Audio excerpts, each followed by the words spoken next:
Now over here. English, please. She's got all the money, she's got all the power. Oh yeah, we should update the title. All that. All that jazz. Sorry guys, I'm typing. I'll mute in a second while I update the title.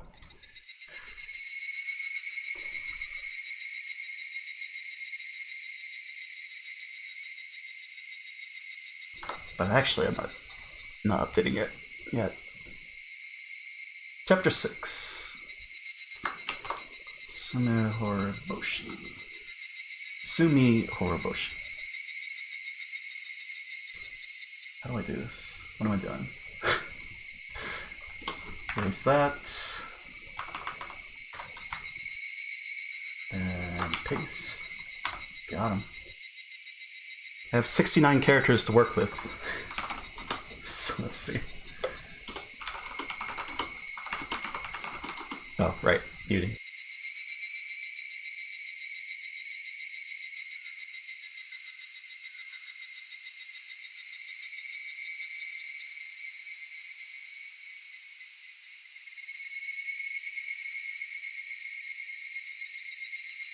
Alright. Now we're good. Library. Okay, we're done with Steam. Like old ladies, very old ladies. Nice. Question mark. It was, I had 69 characters to work with, you know, for the title. Stats. There we go. We're good to go. So we're still in the shrine. Oh yeah, configure. Move that to half. Everything else is good. Let's start. Stats.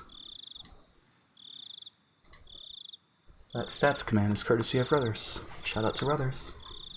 Stats.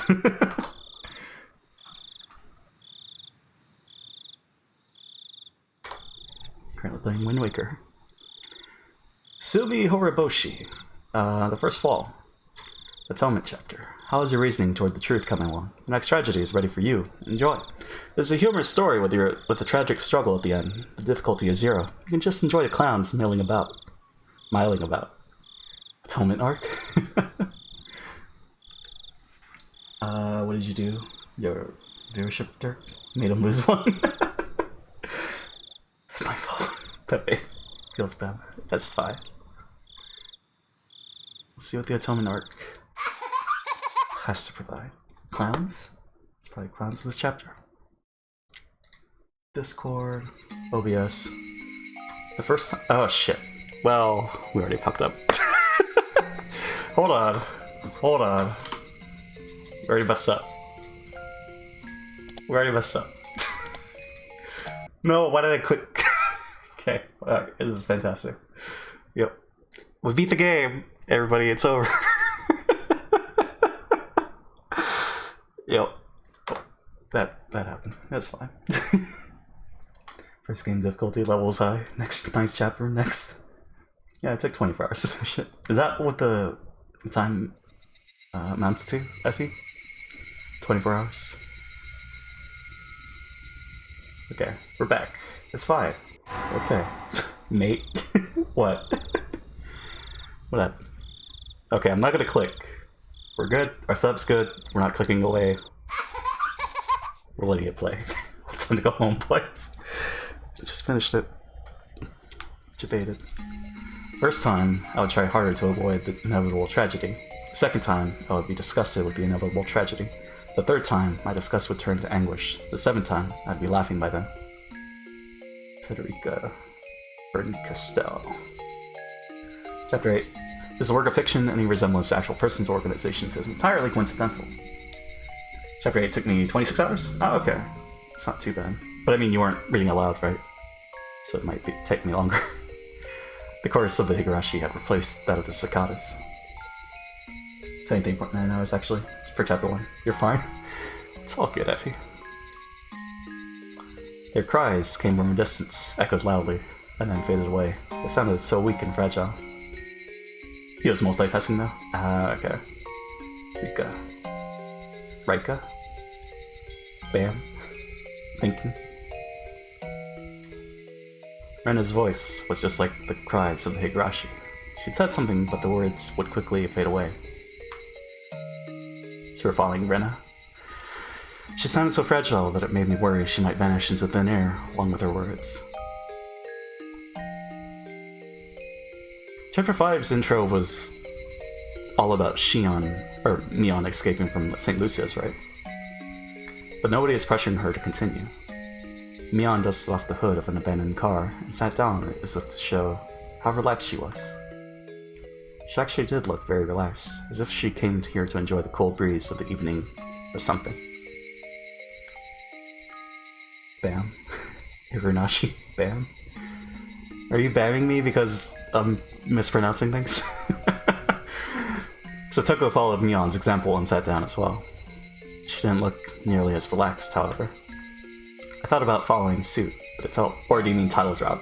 I'm gonna fucking stop and read more Night Circus. Sounds good, Effie. Enjoy. Thought about following suit, but it felt rude to look away from Rena, even for the short time it would take to look for a place to sit down, so I decided to remain standing. Rika-chan didn't sit down either. But she wasn't looking at Rena. Everybody else was looking at Rena. But Rika-chan was looking at the red sky. No, because Rika and Rena. Les Cirque de Reef. What is it? Cirque de Rev? I'm just forcing PS. Gotcha. Les Cirque de Revs. Waiting to find out the name of another character in this game. Oh boy. Rika-chan's expression was hard to describe. She looked pale and blank at the same time, as if all of her emotions were gone. Rena wore the same kind of expression. She kept trying to say something, but it seemed like the words were stuck in her throat. Cirque du Soleil? Le Cirque de Rêve? There are tarot cards with more French names. Oh yeah. She noticed Rika-chan was looking at the sky, so she decided to look that way as well. Should finish the line first before I look at chat. Please help. Is the world one of the cards? Mion did the same. So did I. Satoko looked that way too. And with that, there was silence. You used to know what the tarot cards do on buying realizing. Tarot cards are usually in French, yeah? In Persona 5 too? Cool, Persona 5. JoJo, Persona 5, tarot cards coming out of the woodwork. It was like we were in a concert hall filled with the chorus of the Higurashi. A concert hall with the highest roof in the world. A refreshingly cool breeze tickled our sweaty bodies. I guess it was also all the personas, right? That the tarot card stuff shows up. I could almost make myself believe we came here to enjoy the breeze at the sunset. I could only wish that was what we came here for. Oh, good pronunciation. The shadows of the birds flying across the sky soured the feeling of our quiet concert. They reminded us that time hadn't stopped. Nobody wanted to pressure Rena. We didn't want time to pressure her, either. We wanted to keep the cool, red sky as long as we could, so Rena could calm down and talk. Right then, I heard a sound, and it brought us all back to reality. The hood Mion was sitting on had made a noise when she moved to cross her legs. I don't know whether Mion made the noise on purpose or not, but it reminded us that time had been passing by. The noise took our attention away from the sky and back to the ground. Such a tasteless noise seemed to have urged Rena to speak. Rena heaved a small sigh, nodded as if she understood something, and looked at us like she always did. There's one thing I want to say, before anything else. She was probably saying it to everybody, but since I'm standing in the middle, with her looking at me, I nodded to her to represent our agreement. I think I did the right thing. Her voice wasn't hoarse anymore. She sounded just like she always did. I wonder how much we're allowed to struggle in order to be happy. It sounded like a question, but nobody answered. That's why I really like Mi-chan's club. The one rule is to do whatever it takes to win, right? I think that's wonderful. We were only allowed to do nice things If there was a limit to how much we could struggle, people who aren't happy with wouldn't be able to seize happiness at all. Misfortunes are like a chain reaction, I think. Once they begin, they're very, very hard to escape. In order to escape the chain of misfortunes, you need more than just luck or even assistance. I think you need to struggle as hard as you possibly can. You need to do your best. That's how you seize true happiness. That's what I believe. Rena stopped talking, looked up, heaved a sigh, and opened her mouth again. But I'm not saying that I expect you to accept what I did. I know that was a very bad thing to do. Didn't you all look stunned a while ago? It tells me everything. Never seen her smile so self-derisively like this. That smile looked unbelievably painful. I could really feel how huge the distance between us was. There's nothing physically there, but I felt as if she's talking to us through iron bars or a chain-link fence. That's how great the distance between us was. But it's okay. There's nothing we can do about it.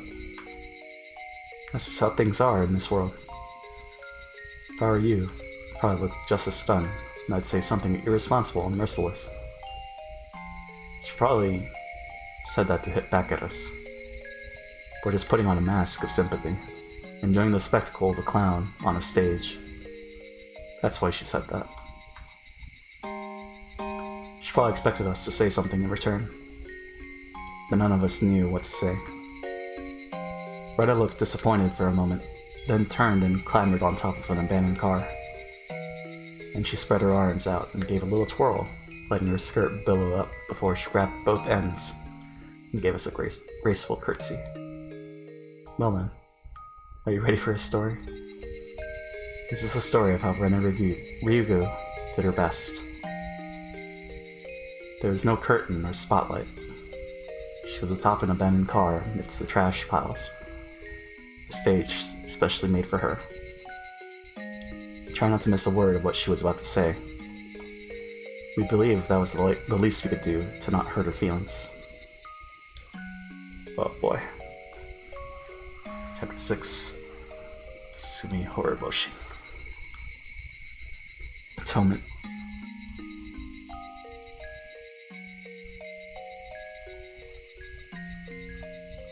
But they did the thing again where you flash forward. Anyways. Well, they didn't do it before, right? Let's say it's a winter month. Well, no, they did, right? Chapter 1. Let's say it's a winter month like December right now. What would you do if all of a sudden you had a week of hot and humid days with crying cicadas? Would you still wear your coat and scarf? Absolutely not, right? Even though it's still June, it's already summer to us, since we've been having hot days for so long. So it's totally okay to do this kind of club activity in June. At my school, everybody usually does what they want in PE class, but today would be an exception. All my classmates were gathered in the schoolyard. Mion looked over everybody gathered there, then spoke up loudly. Hey everyone, you ready? Yeah! They all raised the water guns in their hands. It's okay to use water guns in June because it's been so hot and humid. All my classmates were joining in, so it's going to be a big water gun battle. I'm so excited. It's so exciting to do a club activity with everyone from class. Oh, there's Rena. Yeah, it's going to be so much fun to play outside with everybody together.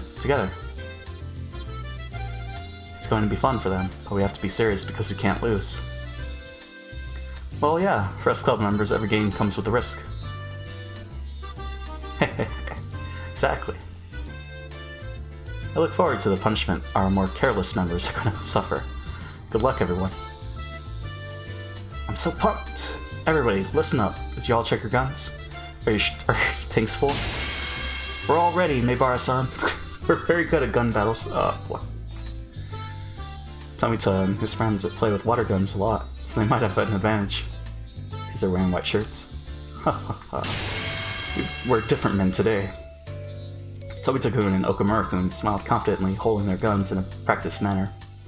Their skills must give them confidence, they even look different. As we all know, Mion is going to be a tough opponent, but I think Satoko and Rika-chan could be too. What about you, Rena? You can move fast, but you could end up being their target as well, so be careful.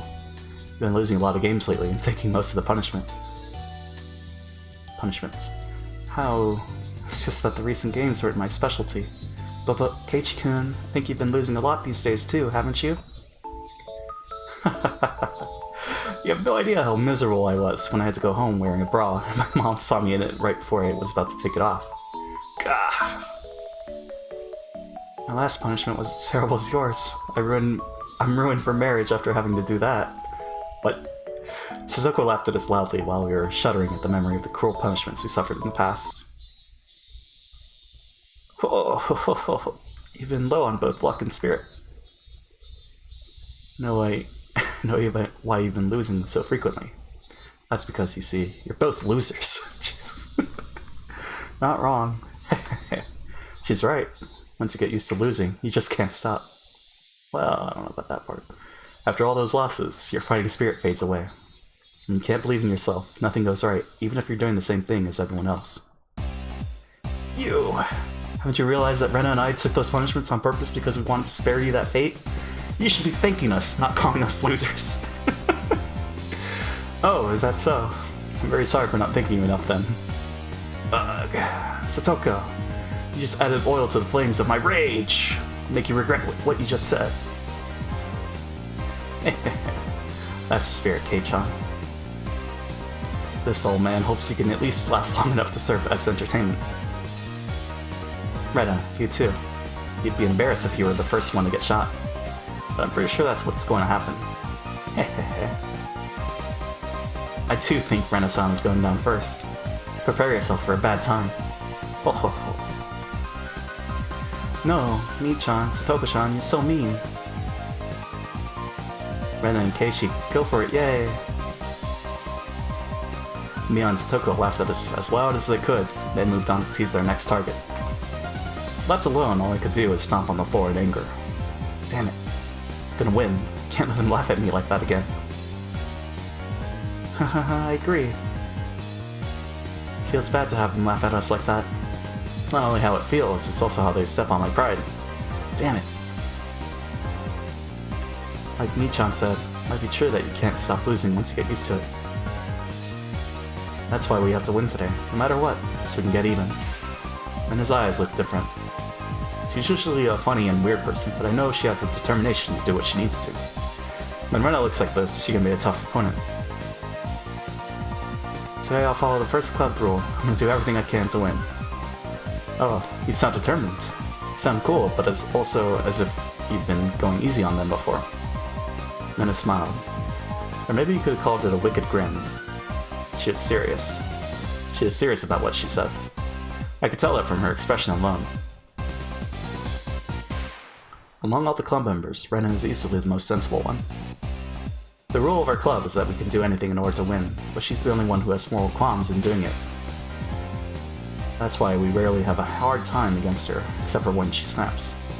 It's rare to hear her say that she won't go easy. Damn it, when you grin like that, you leave me no choice. I have to be super serious about this too. I always have to fight with all I have in our club, but I believe there's a time when I have to get super serious about it. I think today is the time. Indeed, yes. We pounded our fists together. Usually, when we really don't want to lose the game, one asks the other to work together. But Rena didn't ask this time, which meant that she was going to try to defeat everybody by herself. No, not try. She was going to do it by herself. Rena looked really cool at that moment, but I wasn't scared. Do or do not, there is no try. If she was seriously going to do it, I'd have to be serious and do it too. My fighting spirit had been dented after many losses, but it begun to burn hot once more. You look good too, Keiichi-kun. You're even scaring me a little. You look like you're going to defeat everybody all by yourself. I know that's what you're going to do too. That means we're going to fight against each other at the very end. We would, if we defeated everybody else. Hope you'll be the last one I have to fight against. Yeah, me too. We pounded our fists together again. Does everyone remember the rules? You have to call it out when you get hit. Once you're hit, you can't shoot anyone. Even if you did, it wouldn't count. Mion, I'd like to confirm the definition of being hit one last time. when somebody shoots you with a water gun, you're hit. I'll break it down more for you, K-chan. You're only hit when it's water from a water gun. In other words, you're not hit when somebody splashes you with a bucket of water. Only direct shots from water gun count. I'm sure you're not so scared of Satoko-chan's trap attacks now, huh? Ho ho ho. I will still have many kinds of traps ready for you. Rena-san, you'll be my first target. Hahaha, I don't think so. You're not strong enough to take me down yet. Well, what did you just say? Ho ho. Can't believe Rena gave Satoko a tip for tat. This is gonna be fun. Don't you think so, K-chan? I don't think so. At least not for you, because all you'll be doing is choosing which of us is gonna shoot you first. Keiichi seems determined to win. Mion seems to sense the fighting spirit in me and Rena. I can tell that she's as serious as we are. Just from the way she looks. Alright, I like your spirit. Are you all ready to start? Everybody, get to your positions. The ones you drew by lot earlier. Everybody had to draw lots to pick a place to start the game from. It wouldn't be fun if everybody was close together at the beginning of the game. By the way, my starting position was behind the school building. So girls in white shirts and water activities, 200 IQ? He's so smart. Thank you, Root. But no. They're like 15! It's not appropriate. Also muted because squeaky chair. Anyways. When I drew the starting position, I thought about hiding until there were only a few people left, like I did in our last game of tag. A defensive tactic like that wasn't interesting to me anymore. Hadn't been this excited in a long time. My legs were shaking with the excitement. It was my first time experiencing that kind of feeling. I could hear Mion's countdown from some distance away. 3, 2, 1. Oh, jeez. Yeah. Oh shit, new theme.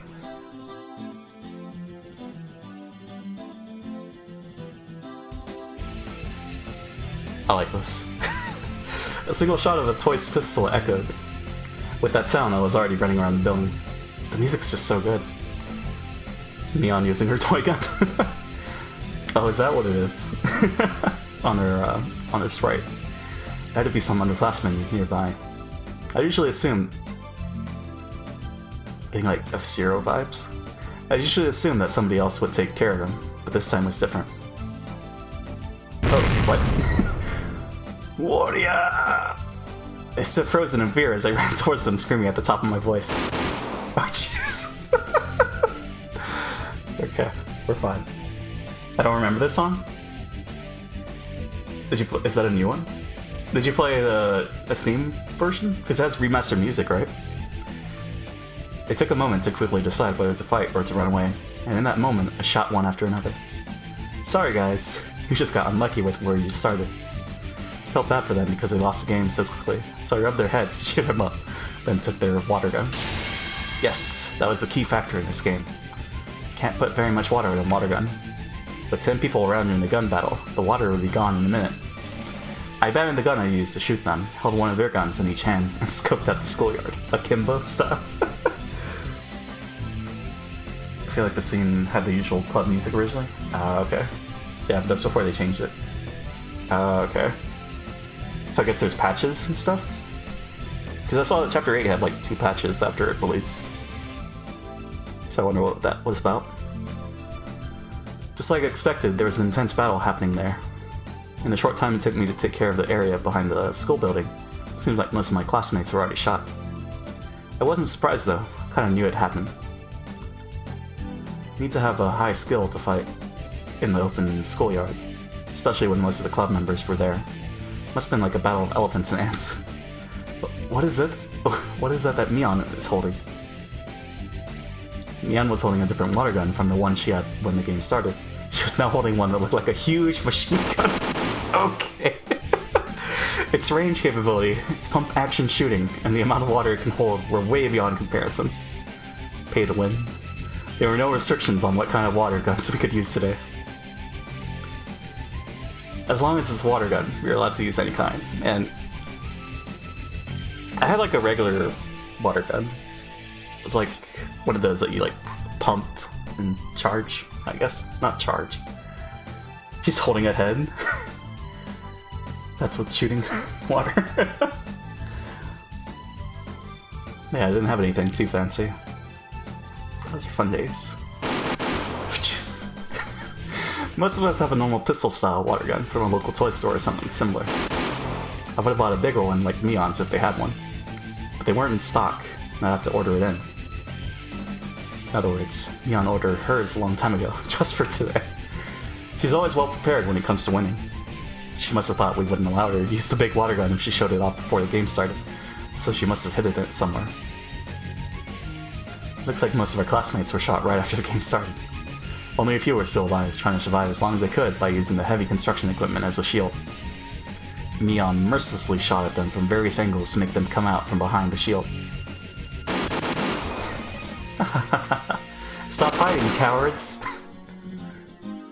Tomita-kun and Okamura-kun were trying their best to resist her attack from behind their shield. It looked like they had no chance against her. That actually wasn't true. Cowards. Not yet. After all, the two of them were only still alive. Because of all their experience in water gun battles, they survived the first 2 minutes of her assault, even though 99% of their classmates didn't. They were still surviving at that very moment. Neon, however, is also a battle-hardened soldier. She used the advantage of her big water tank, and gradually but certainly drove them to a corner.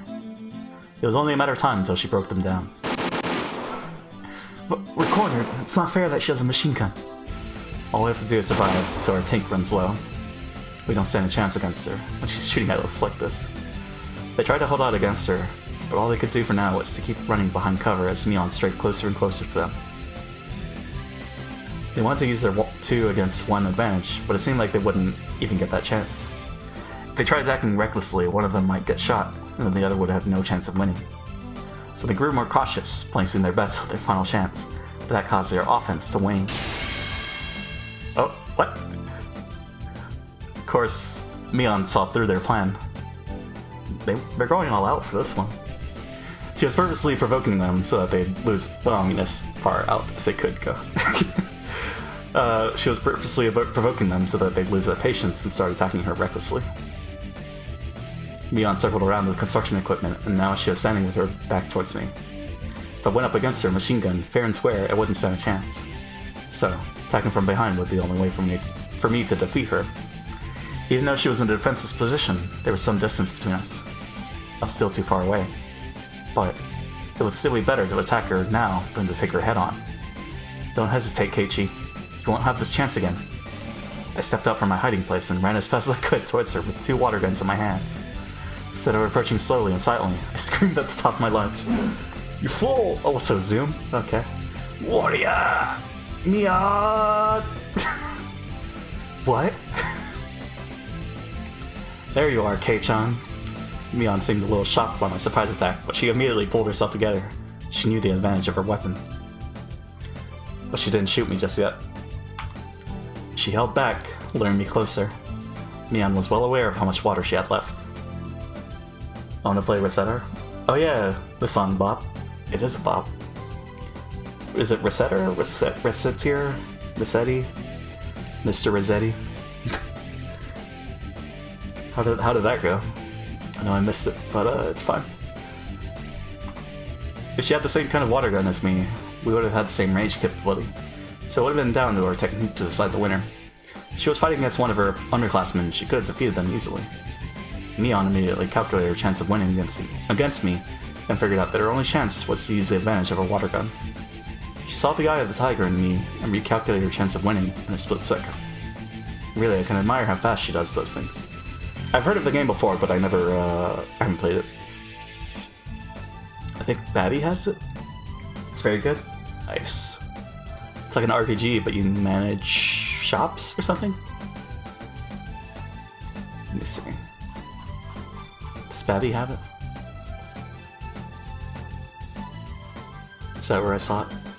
He does have it, yeah. Because it's anime. So, of course he would have it. So I could possibly play it in the future. Can matter how fast she does those things. I ran at top speed to shorten the distance between us.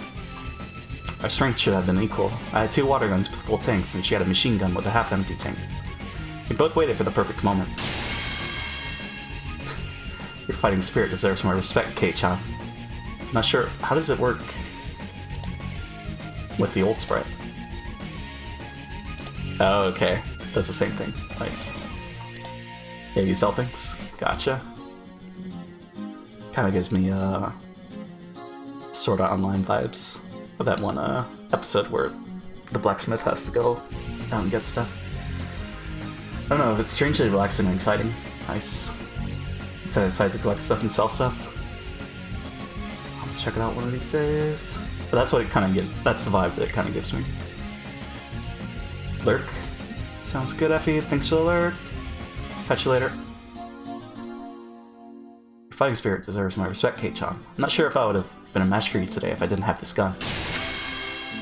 Oh. Disappointed in you, Mion. Your calculations are off today. Did you say you thought you could beat me? Because you don't stand a chance. The moment we stepped within range, Mion and I pulled our triggers at the same time. Mion set her sights squarely on me while I was trying to shoot and run at the same time. Her shot would obviously be more accurate than mine. My shot of water flew towards nowhere. Mion didn't even need to duck. But Mion's shot made a beautiful arc straight towards my chest. I could see the line of water coming straight at me, but I was too unstable to dodge. Mion had no doubt that she got me. Kinda reminds me. I'll talk about it later. But it's not water guns, it's airsoft battle. But anyways. Oh. You need more than spirit to defeat me. I knew you'd be the first to go down.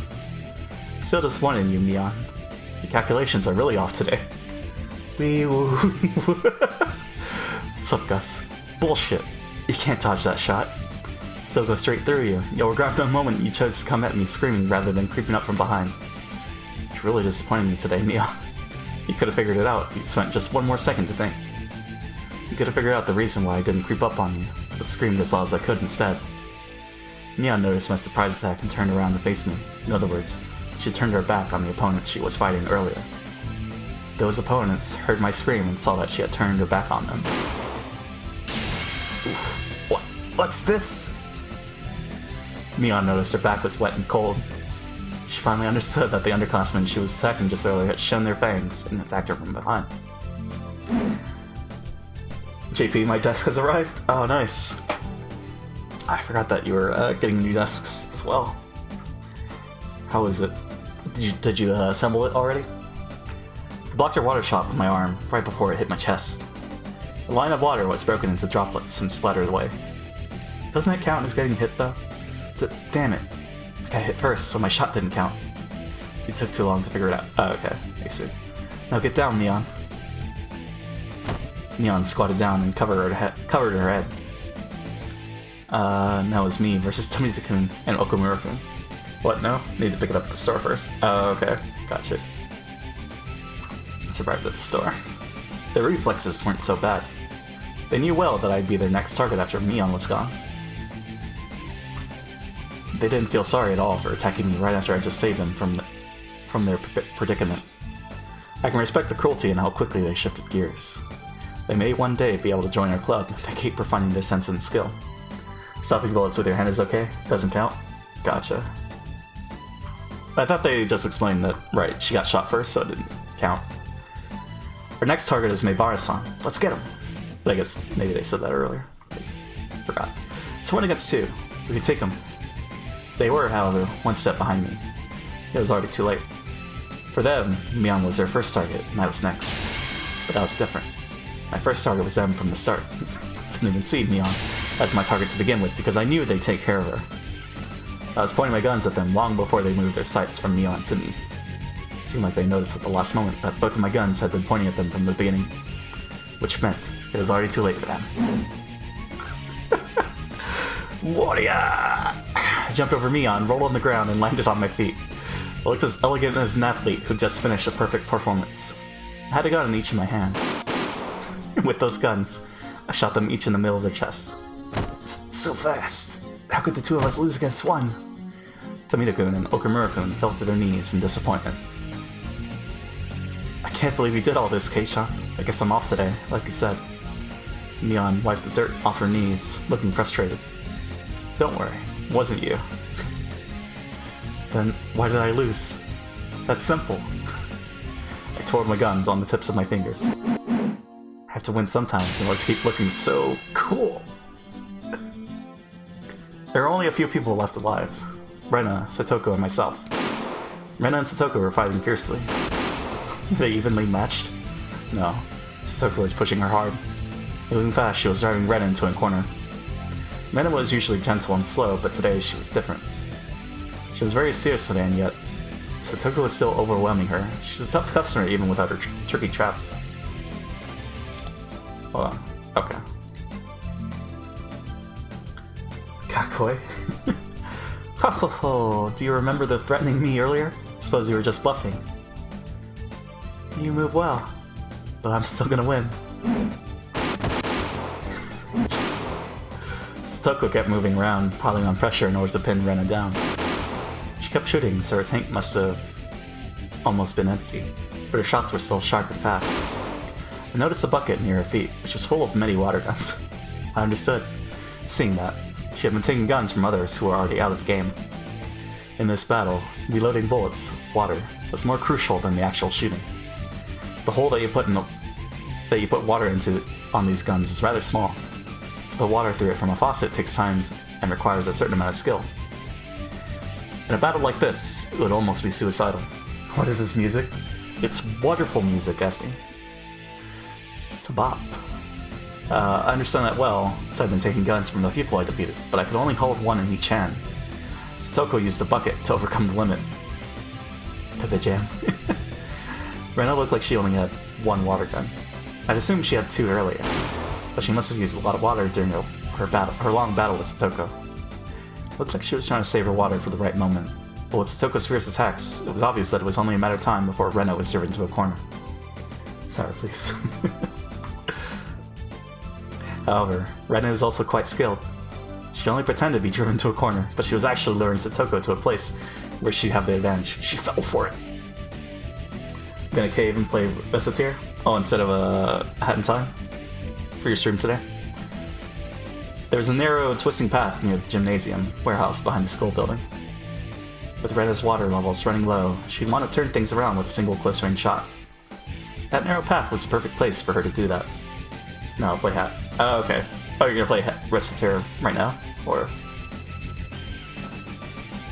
what do you mean? Or are you playing Reciteer off stream?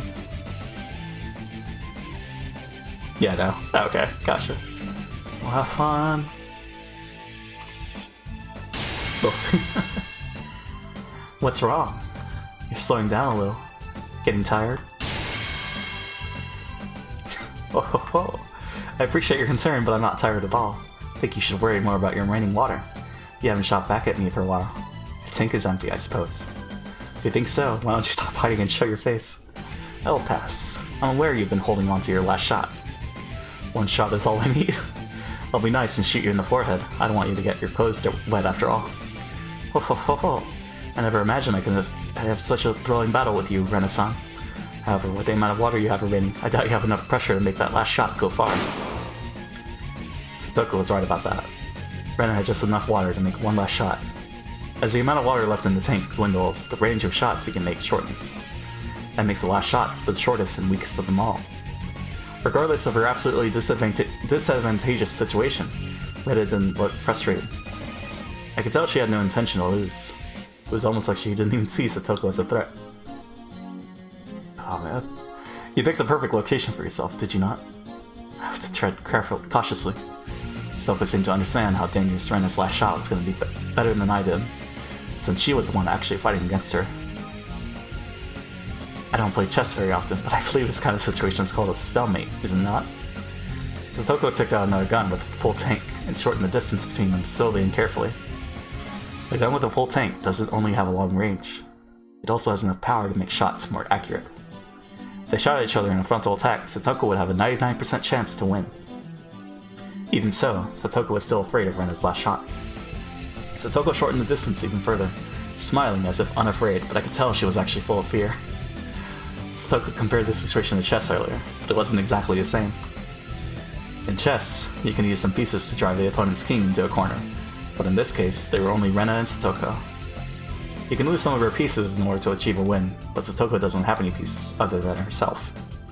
A king can't drive the other king into a corner alone. That's called a stalemate.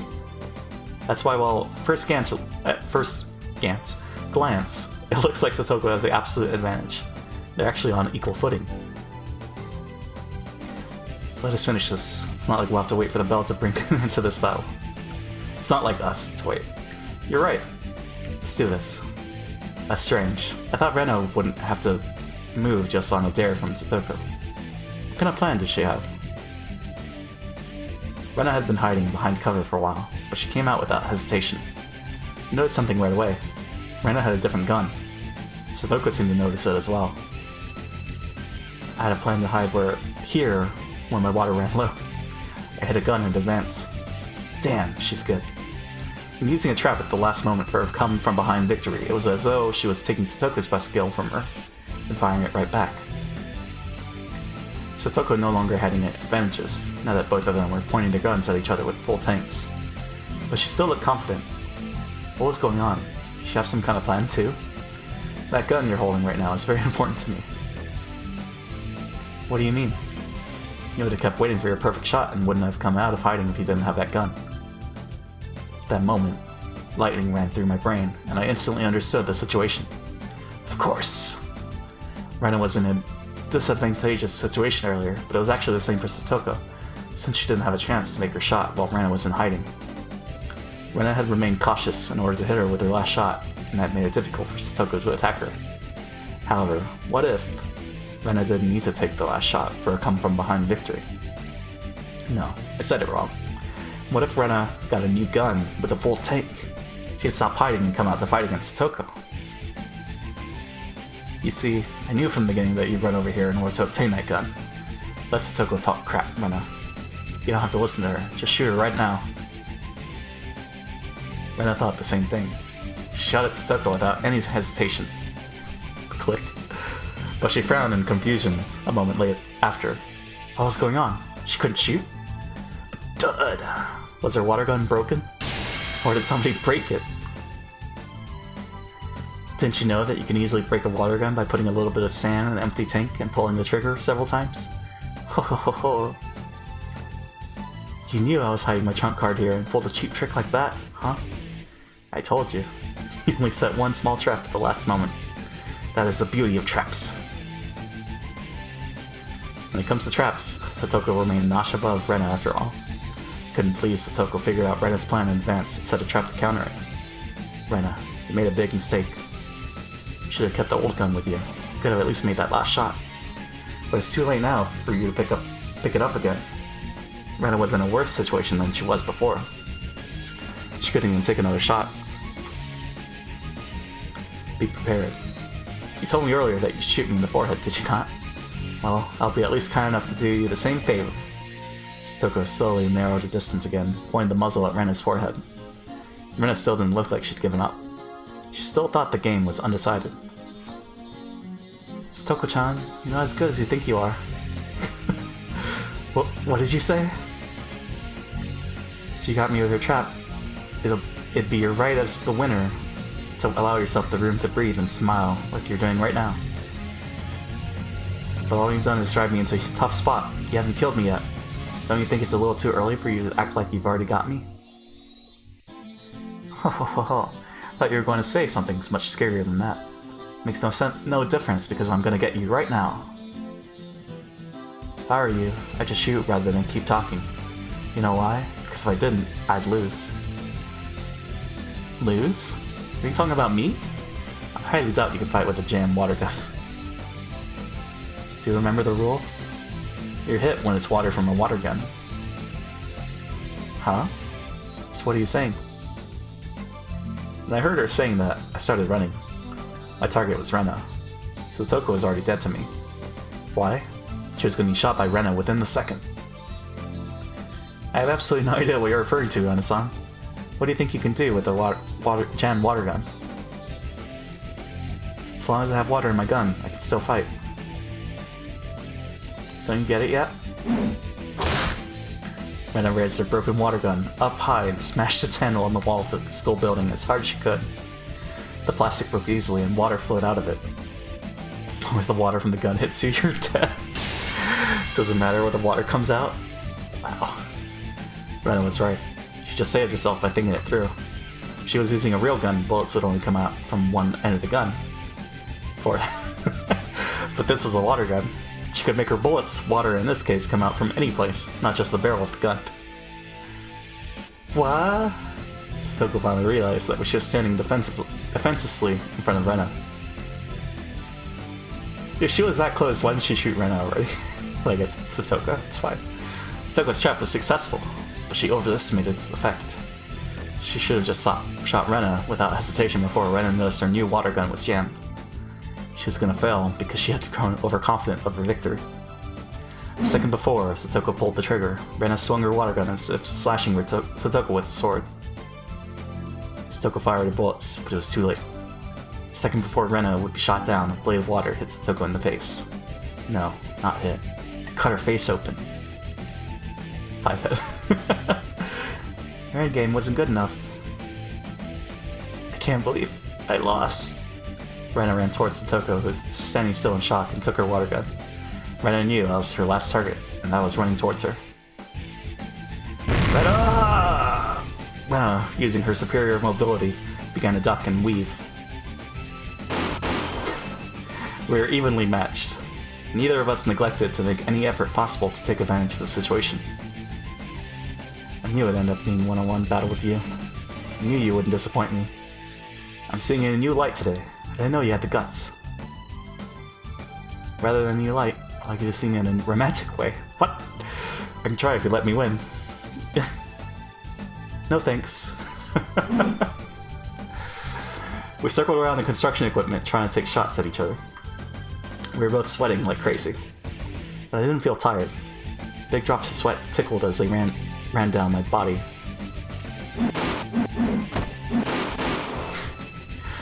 Rapid bursts of water flew across both of our paths. Neither of us had the advantage or disadvantage. I didn't feel elated that I might win or frustrated that I might lose. I was just enjoying this battle with Rena. It was like a dance that I couldn't dance alone. A dance that I could only dance with an opponent. Rena sure is sharp when she gets serious. It's giving me chills. Keiichi-san is good too. He's evenly matched with her. I can't tell who's gonna win. In fact, none of the observers could tell who was gonna win. Neither could we. We had no idea who was gonna win. We had no idea when this battle would end. Didn't know why, but it was great fun just to fight against Rena. I didn't even care whether I won or lost. In fact, never even wanted it to end. As we fired at each other, both of our tanks emptied, shortening our range. Inevitably, it became more and more like a melee than a gun battle. We fired our water guns as if trying to cut each other with blades of water, swinging the gun like a sword. We both came up with the idea to swing the gun hard to generate centrifugal force in order to increase the range of our attacks. Centrifugal? Anyways. I dived to duck her shot. I rolled on the ground and landed on my feet. I ducked her shot again and swung my gun like a sword. Who could have imagined that her club's water gun battle would turn into a one-on-one close combat like this? Absolutely nobody. Haha. Oh, you think so too, Rena? You too, Keiichi-kun. We're both breathing hard, calculating the timing needed to take a closer step. And then, we both grinned wickedly at each other. This is so fun. I don't want it to ever end. Haha. Don't hate me if you lose. Oh, I got it wrong. No, never. I'd hate myself for ending this game, but I know I won't be the one crying in the end. I don't know about that. Your feet are getting weak, like they're made of straw. Shut up. Warrior! Wow, they both look so cool. Maibara-san, go! Ryuka-san, you can get him. I became relaxed enough to enjoy the battle, and finally realized that many of our classmates were watching our one-on-one fight. What about Rika? I barely had any water left. I would have to make the next shot count, or I was done for. It seemed like Rena was in the same situation too. The next shot will decide. Wish we could fill up our tanks and keep doing this forever. Well, people enjoy things because they end eventually.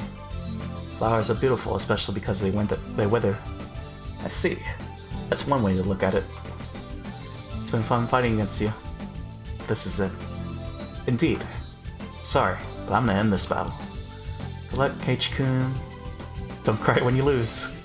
Let's do this. Hell yeah! Whoa! Wow! Which one of them won? The cries of the cicadas echoed in the quiet schoolyard. They sounded like the hand of the watch ticking away the seconds. Neither one of us moved. We took our final shots and now stood motionless. It looked like one of those duels in Western movies. Who hit the other first? I don't know, I couldn't see it. Classmates broke the silence first. They finally realized that their intensely beautiful one-on-one battle was over. Class Prez, what is your decision? Mion, in turn, realized that she had to deliver a verdict to end the game. But she was just as stunned as the others, and it took her a moment to recover. Mion was taking time to render her verdict. In fact, Rena and I didn't know who won either. My last shot flew fast and splashed sideways as if a blade had cut her chest. I knew that for sure. At the same moment, Rena's shot hit me in the shoulder. Whoever shot the other first wins. But we didn't know if it was me or her. That's why we stood motionless, waiting for the verdict to be delivered. Did you see it, Rika? I can't tell. Class Prez, who won? Everybody held their breath, waiting for Mion to call it. Rena and I kept staring at each other. Spectators were the only ones who were interested in who the winner was. To us, it wasn't that important.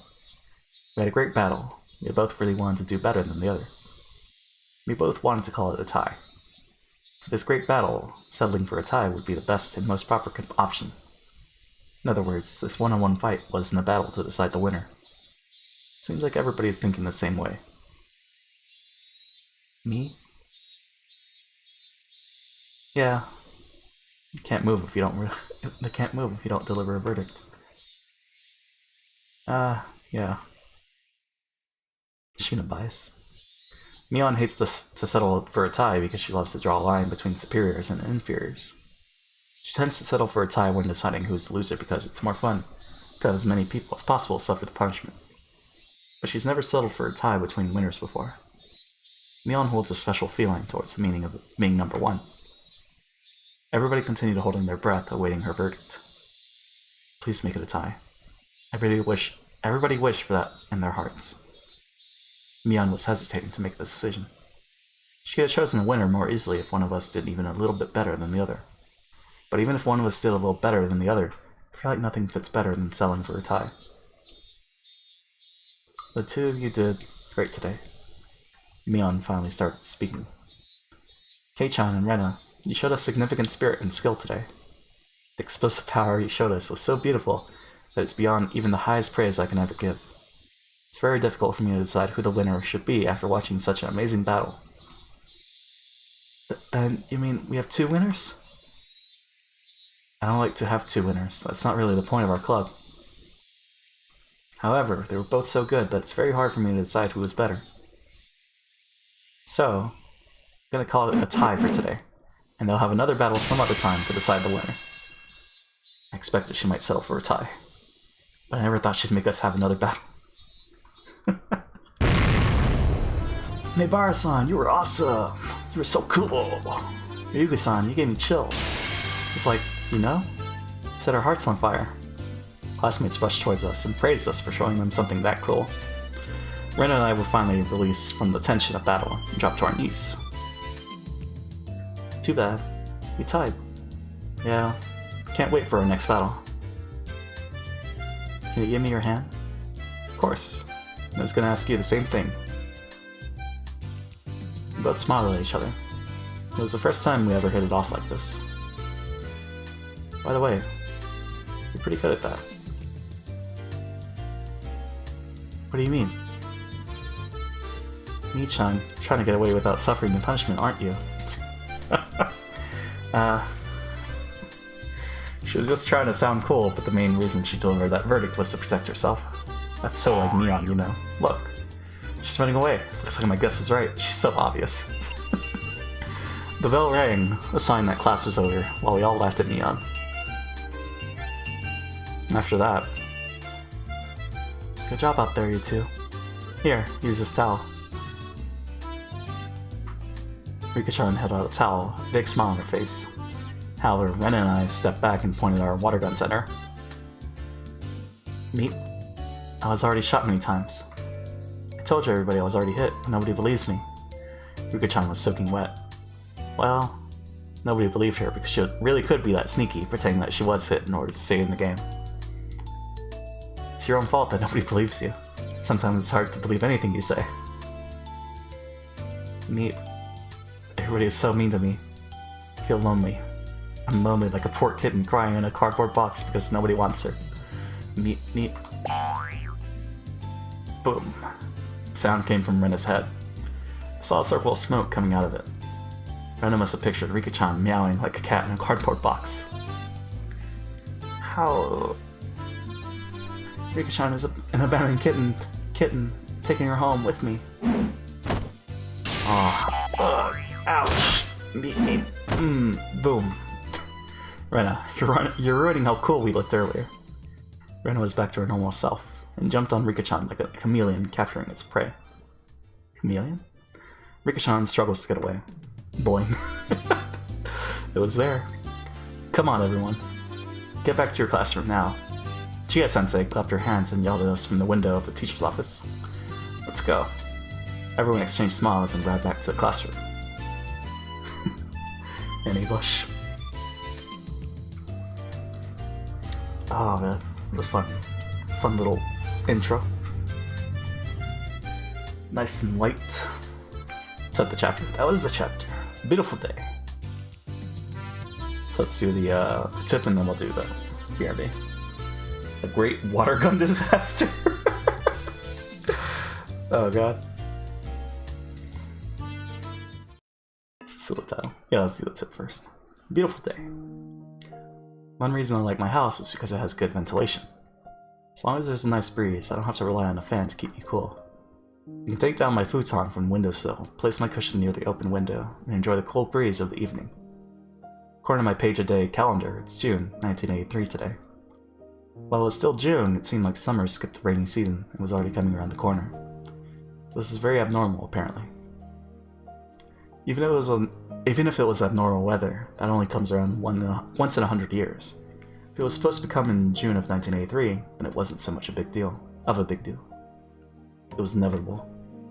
On the other hand, the sudden evening shower on the way home from school was more unpredictable than anything else. Every day had been in perfect harmony, as if it was all carefully planned. I felt like something good was going to happen this year. How should I put it? It's like the feeling I get when I roll a 6 on the first throw of a board game and start off with a huge lead. When it comes to a die, the more you roll it, the more the total averages out. We actually roll a die many times every day of our lives. So it's not like one stroke of luck is really a big deal to be overly happy with. If I roll a 6 on my first throw and a 1 on the next throw, the total is 7. If you believe in fate, you might say there's a higher possibility of a 1 to come up on the die. But you can never actually tell what number you will roll. That's what fate is all about. You might roll a 6 again. The chance of rolling a 6 twice in a row is 1 out of 36. But if you look at each throw 1 by 1, there's only a 1/6 chance of that miracle. The glass wind chime Satoka put up yesterday was making a refreshing sound. Oh, is that a Rika? Rika's post. Yeah. Let's do the 5-minute beer beat. Oh, memento.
Yeah, it's about 5 minutes. Let's see. Let's move that there. Okay. Okay, we're good. Hold on. Doom Patrol? Doom Patrol has gore? Interesting. Alright, chapter 2. Oh, wait, did I save? I didn't save. Oh, shit. Well, you know, sometimes we don't save. Well, that's a first. I woke from my dream, still feeling excited. Must have had a very happy dream. I already forgot what it was about. It felt as if there was a switch that automatically made me forget my dreams when I opened my eyes. All I could remember is that it was a happy dream. I looked at the ceiling and enjoyed the happy feeling for a while. It was Sunday today. Outside the window I could hear a morning birdsong that sounded totally different from what I heard on weekdays. The morning birdsong on weekdays sound like they're in a rush, as if they're telling me to hurry to school, but on Sunday it's different. I can tell that the birds are singing simply because they want to tell everybody how great a morning it was. It is. I even felt like the birds that sing on weekdays must be different birds from the ones that sing on Sunday. I wonder if there really are birds that only sing on Sunday. It sounds like a very luxurious job for some reason. There's ways to listen to such a valuable birdsong when you're not quite awake. As I fully awaken, my normal, crude personality takes over and I start feeling stupid to even think there might be birds that sing only on Sunday.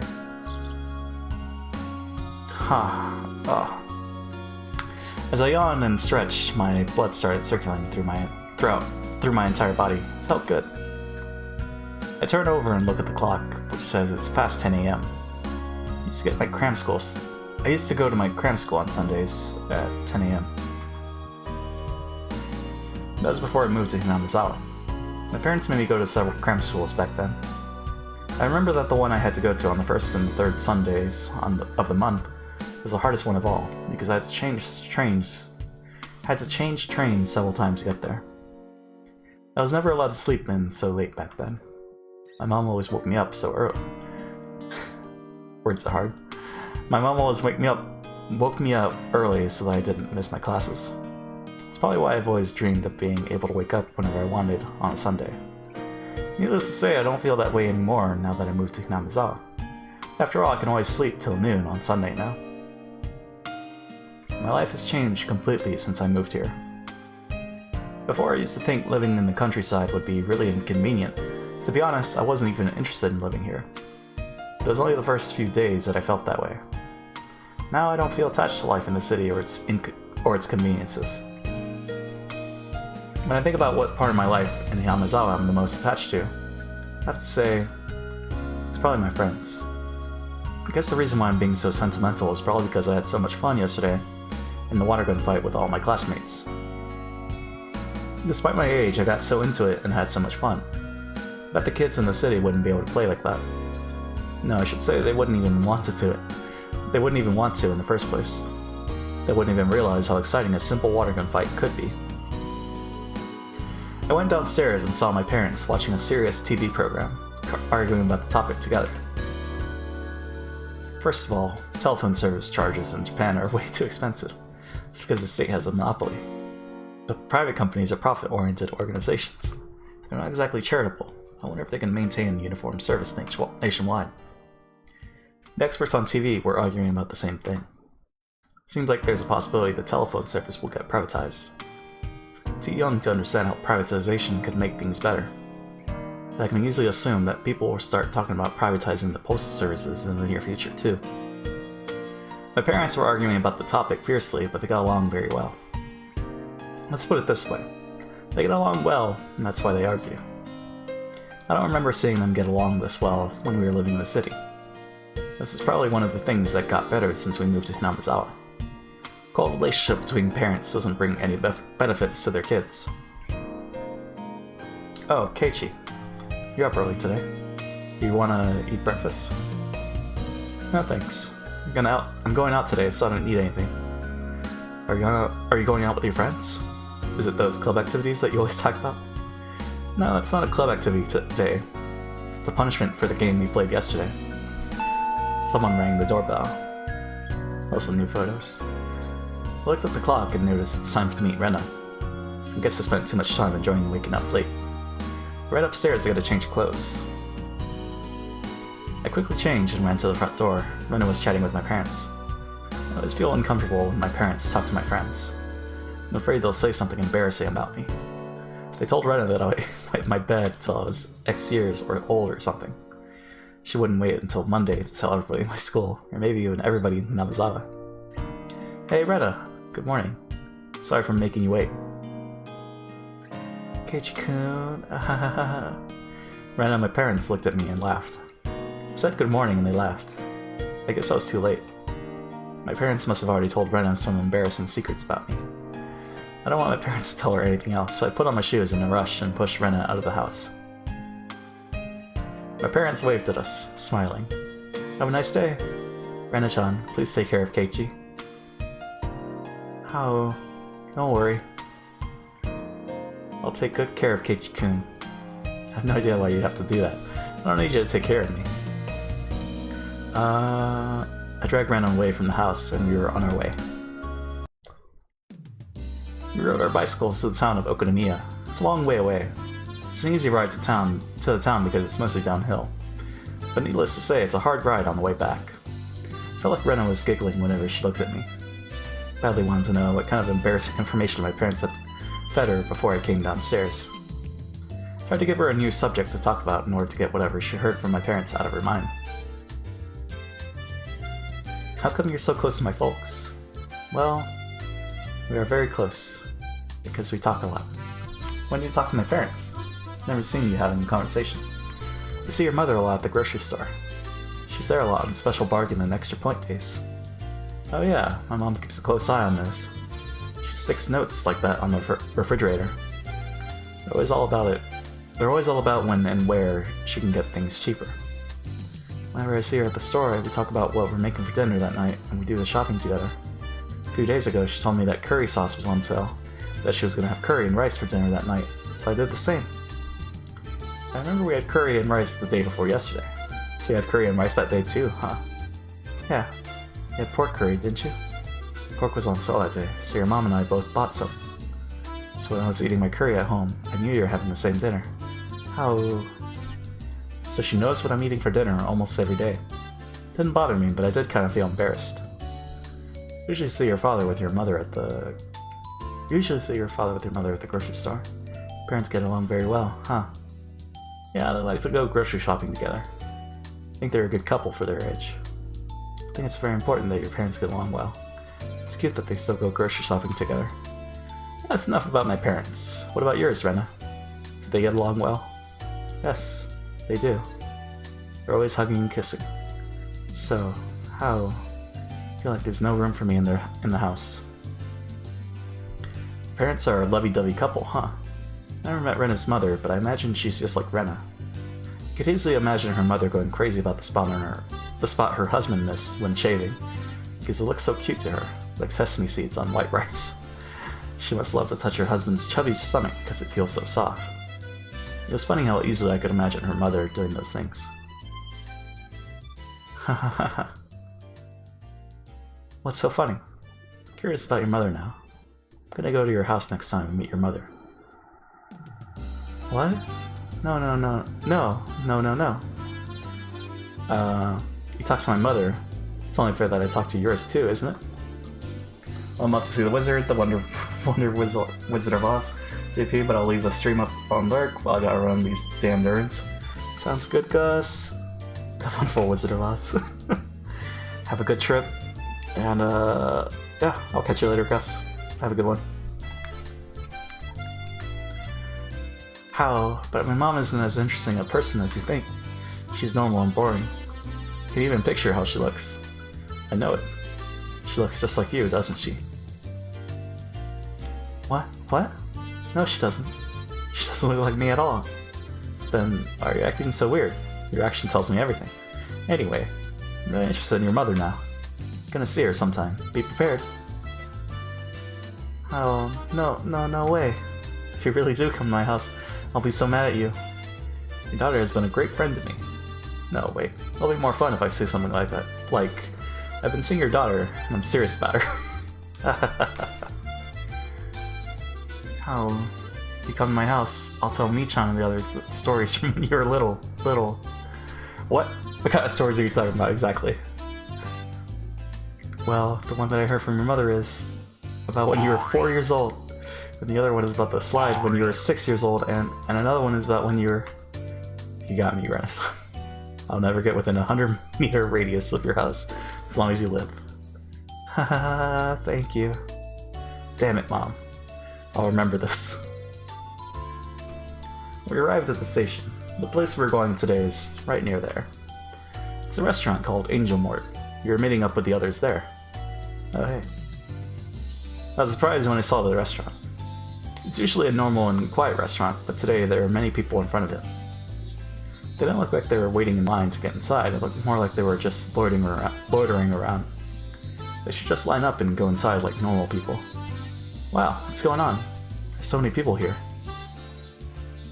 The restaurant has a big event today. I heard that many people are coming from far away. There's a flag saying Desert Festa in front of the restaurant. I heard that Angel Mart holds events like this several times a year, and a lot of people come to attend from all over. To the Desert Festa again. Today, only people who have a ticket can get into the restaurant, and one ticket allows up to 4 people to get in. I see, so these people are waiting for friends who have a ticket. Not exactly. Some people have tickets but don't have 4 people to go with. I'm gonna drop the voice. So you're saying that these people are just here to find someone who'd like to share their empty seats. At that time, the crowd of people roared in excitement. What's going on? This guy has a ticket. He's trying to get inside alone when he can bring 3 more with him. How rude! Please let me join you. If you let me join you, I'll honor you with a rare Angel Mart trading card. I come with Front Field's newest summer kit issue and its limited edition book. I'll give you the beta version of Higurashi with the mode that lets you change everyone's outfits. Make a deal with me for a modded version of G's figure. I'll give you 10,000 yen in real money. You fool! RMT is prohibited. Report account ban. RMT. But also Higurashi. I have no idea what they're talking about. The fans of this restaurant are a little scary, huh? Anyway, what about our ticket? There are 5 of us. How are you all gonna get in? You know, Michan's family owns this restaurant, so, you know, Neon is so cool sometimes. Rena makes a fist and gets all fired up. Well, let's go. We're gonna dash through this crowd without stopping. That seems like the best course of action, actually. Okay. We nodded at each other. Since we were a group of 2 at present, it looked like we had 2 more seats to share. These people might try mobbing us in order to get a share. We crouched down, getting ready to run. A crowd of people seemed to notice us. Look at them! They're gonna force their way through! Annie's trying to fill both along with his girlfriend. How reprehensible. We're gonna sit with them and crush their lovey-dovey mood. Fight back to the last round. Show them the iron will of the Germans. What? Damn, they're gonna tackle us. They did whatever it took to stop us from getting inside the restaurant. Today is the day Michan and the others suffer their punishment. If we can't get inside, our victory yesterday will be in vain. Can't let that happen.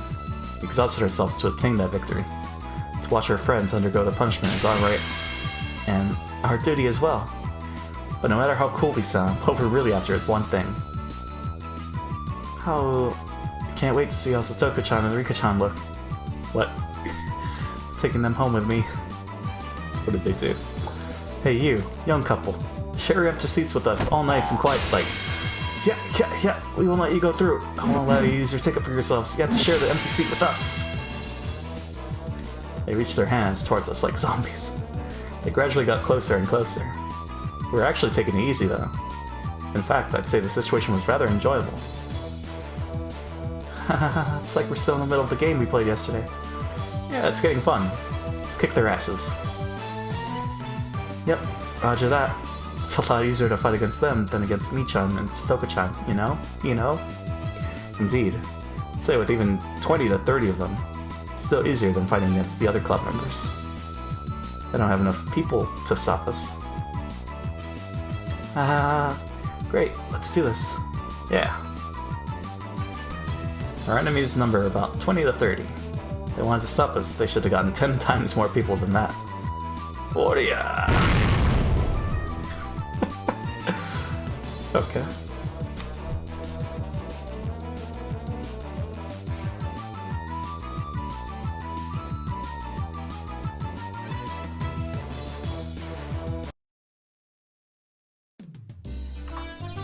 Welcome to Angel Mort. Today we're holding a special event. Do you have a ticket? We don't have a ticket, but we were told to give our names. We're Rena Ryugu and Keiichi Mibara. Let me check on our list. Please wait for a moment. Seems like many fans of this restaurant aren't normal people, but they try to get in with lies or fake tickets. No wonder this waitress makes sure to check the list. Anyway, those people were just too freaky back there. There's no way that normal people could get through with them without a struggle. You might be right. But nobody can stop me. How? Sure did them in. Did you use your elbows or knees? Hit them right in the middle of their faces. You're a scary person. The way Rena swept them off their feet with super fast invisible jabs was incredible. It even gave me a chill just thinking about it. That's because they tried to sabotage my chance to take my girls home with me. It must look so cute today. I'm taking all of them home with me. When you're in cute mode, nobody stands a chance. Sure hope they admitted their loss after getting beaten up that badly. You did great too, Keiichi-kun.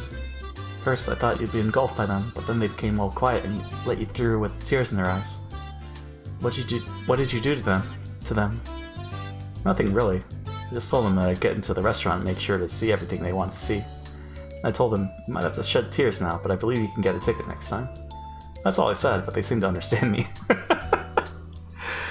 You're so good at that sort of thing. You know, making people listen to you. Yeah, you sure are a clever magician of words. They're all calling me that now. Can't you please come up with a better name? Think about it. Rena laughs loudly. Thank you so much for waiting. Confirm your names in the list. I'll take you to your table. Please follow me. The waitress led us to our seats. The restaurant was completely packed today. It made for a cheerful but sort of crazy atmosphere. All the customers in the restaurant were very unique people, just like the ones loitering around outside. There was an aura of excitement in the store, and it also smelled a bit sweaty. They were also talking excitedly using special terms that I don't understand. Again, just like the people outside. Angel Mort is all about the uniform. You taste food with your tongue, but in Angel Mort, you can taste it with your eyes, too. Where's the waitress with the big, heavy pair of melons? I don't see her today. Whoa. You need to check the shift roster. If you like girls with big tits, you have to come on Tuesdays and Thursdays after 5 p.m. If you like girls with small tits, you have to come on Fridays after 5 p.m. Jesus. I regret coming here today. And at the same time, I was really glad that I didn't lose the game yesterday. This punishment might be a bit easier for the girls. But as a guy, if I had to undergo this punishment today, I would have been kicked and punched by these crazy customers because they would have been burning with anger. Let me explain.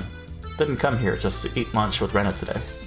The punishment is as follows. The losers have to wear a costume that was randomly chosen and help with the event at Angel Mort as a waitress. What? The winners can enjoy eating desserts, receiving service from the losers. Oh no. When this punishment was announced, I'd actually prepared myself for the punishment because I thought I'd lose the game like always. I was losing a lot recently, so I didn't think I could win. I assume Rena felt the same way. Who could imagine Rena and I would do so well, just to win? You're great, Keiichi Mibara. You made me proud. Everybody started shouting, clapping their hands and whistling for joy. I don't blame them. I came here just for the event at Angel Mort. None of them expected to see the waitresses wearing different costumes like this. Oh god. Meet. How? Rika-chan, I'm taking you home with me. Wait, calm down, Rena. You can't take her home yet. She has to finish her punishment first. Rika-chan appears with glasses of water and wet napkins on the tray. They drew lots to decide on the costumes. Rika-chan's costume is the uniform of Angel Mort, which we use regularly for punishments. Hello. Welcome to Angel Mart. Rika-chan put the glasses of water and the wet napkins in front of Rena and me. You look so adorable, taking you home with me. Rena raised her weird voice, and everybody in the store followed suit. I'm taking her home with me, everybody started shouting fierce.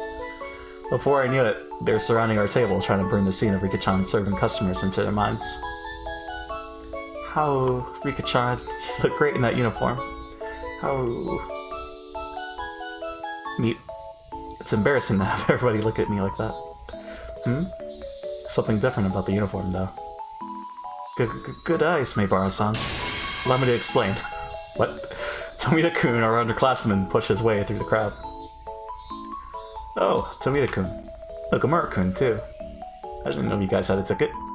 That's not important right now, Maibara-san. The important thing here is the uniform Furuta-san is wearing today. As you already know, the uniforms of Angel Mart are designed to bring out the most of a mature woman's features. Therefore, it's normally required to have certain bodily proportions to wear this uniform. In that sense, this is the least compatible uniform for Ruby-san, because she's still at an early stage of development. Jesus. Plus, the other problem was that the restaurant couldn't find a uniform in Furuta-san's size. That's why it was necessary to try various measures in order to facilitate her punishment. That is, to wear the uniform of Angel Mart. Therefore, they came up with the idea to use a school swimsuit. They created an impossible combination of said swimsuit and the uniform of Angel Mart. It's so eccentric that even God couldn't see it coming. This costume, Furuta-san, now has an overwhelming attack power far beyond her normal statistics. She also gained elemental enchantment, status impairment, a huge increase to her critical hit rate, and on top of that, she's also given increased invincibility time during power-ups. Do you understand how great this is? You do, don't you? Let me put it another way, like what Ryuga-san always says. I'm taking her home with me. No, you can't. I'm the one who's taking her home. But I understand exactly how you feel. I'm taking her home with me. Tomita-kun and Okamura-kun held Rena's shoulders and they shouted the phrase in their excitement. The phrase that spread throughout the entire story was now out of control. Anyway, Tomita-kun and Okamura-kun surprised me sometimes. For their age, they're so good at giving passionate speeches. They'll probably make it big in the future. Rami-chan and Toko-chan. Can't wait to see them. At the time, the crowd sent up another roar. I hear Mion telling them to let her through. I don't remember what kind of costume she picked. K-san, what's going on? Wow. Kameda-kun? Wait, no way, what? Of course you're here, because this is a desert festa, and you're a dessert maniac. Hey, dessert festa. Hey, how have you been doing? Doesn't matter how I am. More importantly, what is that? What's going on here? Kameda-kun was in a state of great excitement. Thick veins were just playing on his forehead. The source of that excitement appears through the crowd. Oh shit. There's no turning back. Guess I gotta do what I gotta do. Welcome to Angel Mart. Here's your ultra rarest cheesesteak. Mion appeared with the cake on a tray. Oh. Now I remember what she picked for her costume. Jeez. How... Mi-chan, you look so cute too. I can't believe I'm doing this. It's gonna make Kei-chan wear it. Maibara-san, this costume is extraordinary too. Plus, because you know her in person, because she's the leader of the club who has never lost any games in the past, and also a class president who is always perfect at everything, you're gonna enjoy this 500%. Even the class president who doesn't know what losing is can't escape the punishment. Your club is so terrifying. What? Please explain what's going on here, Kay. I thought we were friends because we shared a huge parfait together. How could you not tell me about such a wonderful club? I can't believe you didn't tell me about this. If I knew about it, I would have joined the baseball team. Where's the reset button for my life? The crowd roars in excitement. What a great club. I've never heard of a club as wonderful as this in my life. Oh, you can't join a club. Only people who live in Yamazawa can join. Well, what? Then I have to move to get my certificate of residence to Yamazawa at once.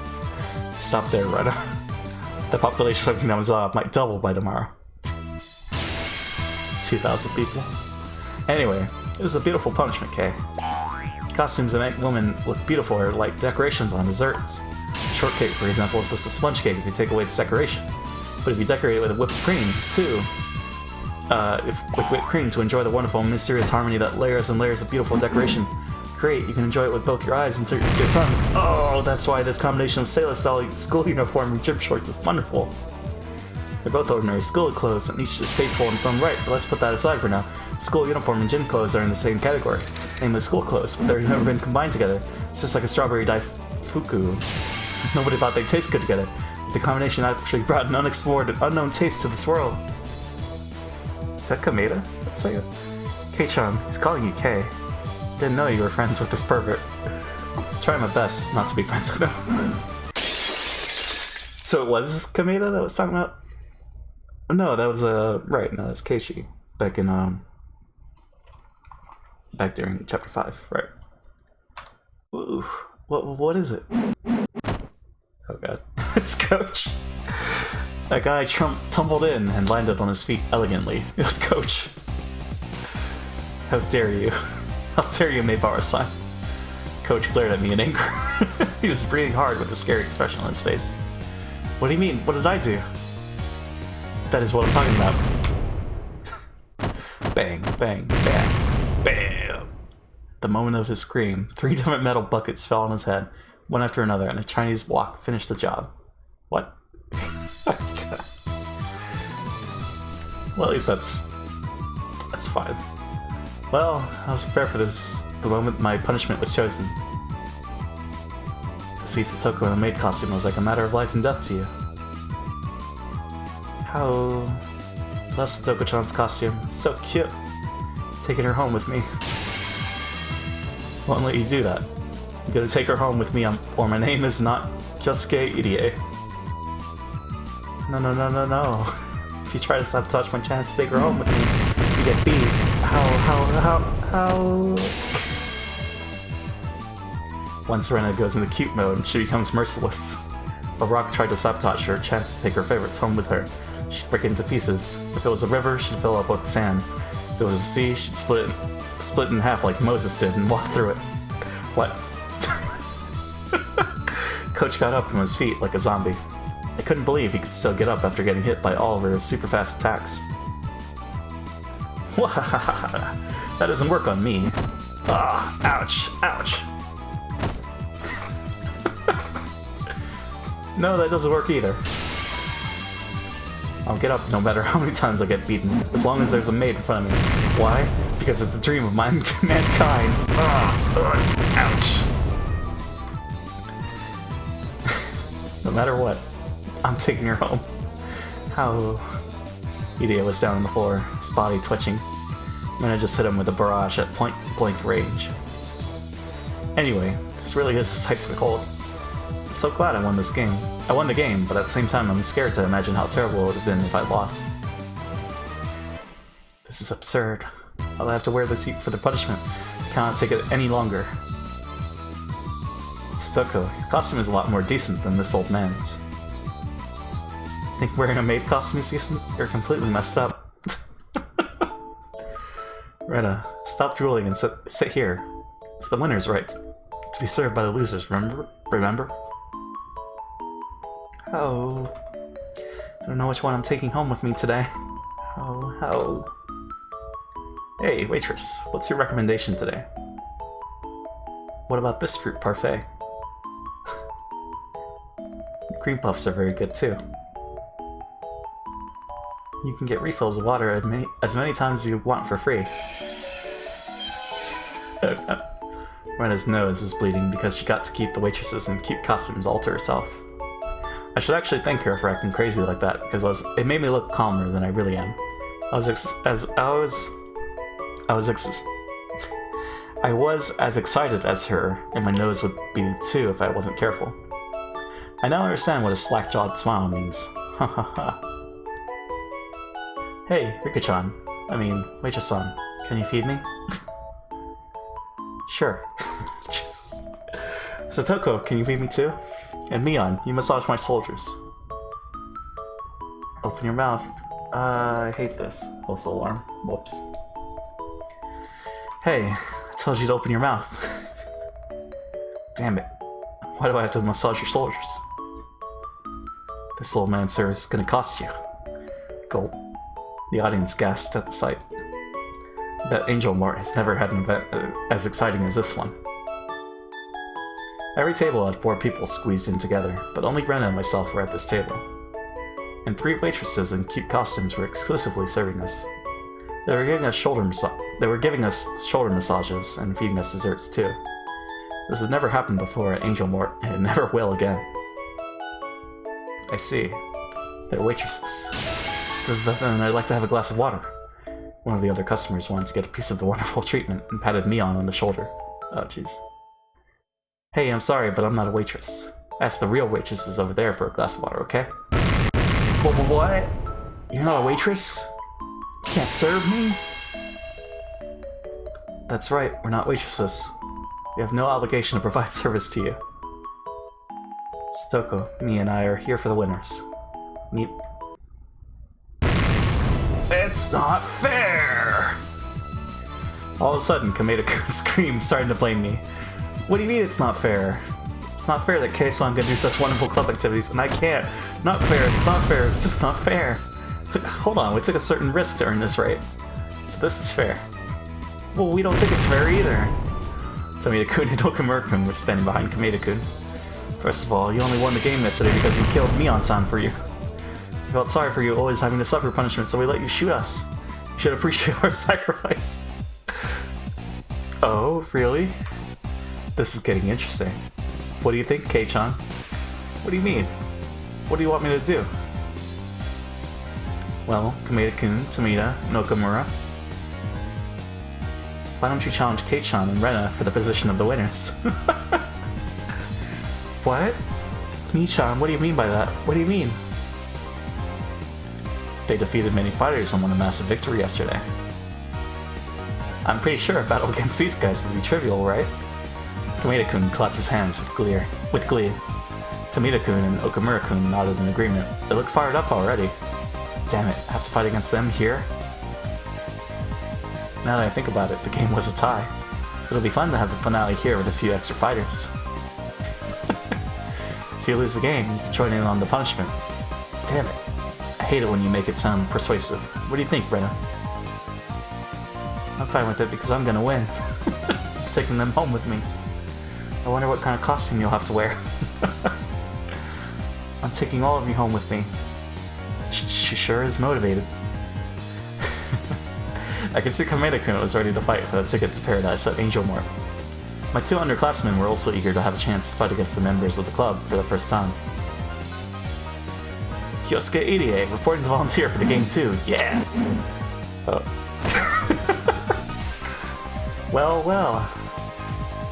Okay, let's start the game with these members. Rena and Kei-chan, do you have any objections? I don't think you'd take an objection even if I had one. Well, don't you like to make the game interesting? It's now or never if you want to change your mind, Tomita-san and Okamura-san. So you already know, you have to undergo the punishment if you lose. We know that. We're men too. We've always wanted to fight against you. They've seen the many horrifying punishments we had to suffer, and they still had the courage to join in. I had to admit they have potential. Kameda, the evil lord of Angel Mort, sneered at the two. Huh? Never thought I'd have the chance to fight against you again, Kei-san. Gonna fight fair and square this time. I didn't expect to fight you here at Angel Mort either. I'm pretty sure it would be an even tougher enemy to defeat here than in the baseball game. Coach Irie, the count of mates, laughed like he was afraid of nothing. Well, I'll show you how serious an adult can be. And today here at Angel Mort, I'm gonna have a harem that is for me alone. Won't let any of you win. How? Alright, I'm ready. Can't keep complaining. Mion, what kind of game are we playing? Hey, that's the spirit. Make way, everybody. Waitress, please bring it over. In the kitchen, the real waitresses are standing by with many desserts on trays. Looks like the game is going to be either a speed eating or a competitive eating contest. Manager, are you sure we can do this? Yeah, go ahead and bring them the desserts. The more interesting, the better. I want this event to be as exciting as possible.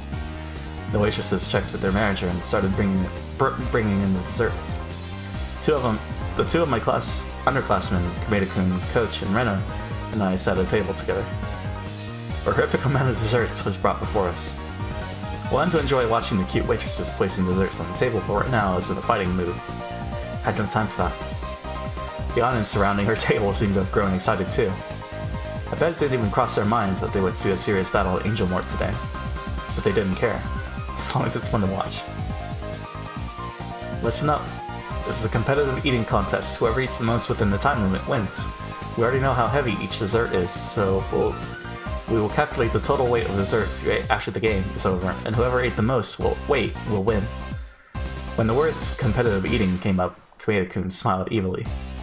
Damn it, Kameda-kun had the advantage. Mion-san, can you count the two of us as one person because we always fight together? Yeah, that's fine. Since you're always together, I'll permit it. Damn it, having two stomachs for competitive eating contests was an absolute advantage too. What about you, Rena? I'm sure a competitive eating contest is a bit of a hard game for a girl. No worries. If it means I can take these adorable girls home with me, I'd even swallow a table. I underestimated her. Rena can overcome physical impossibilities when she goes into cute mode. She might even be able to eat food that's heavier than herself. Rena is Kirby. Coach, what about you? Are you good at competitive eating? Nagara-san. As long as there's a maid and a condition that I need to meet in order to get her, nothing is impossible to me. You can see a black aura surrounding him, which I found very intimidating. The glint from the eyes that shone from behind his lenses was sharp enough to pierce an iron board. Damn it, he was in maid mode, which is equally as strong as Rena's cute mode. Shit, I was the only one without any advantages. Are you ready? Set. Go! I wasn't ready emotionally, but Mion started the game without hesitation. Damn it, there's no turning back. I had to do this. There are many kinds of desserts before us. Some were easy to eat and some were not. So I had to get the dessert that's the easiest to eat before anybody got it. What about the yogurt parfait? Oria! But of course, everybody seemed to be thinking the same thing. Hold on, let me check something.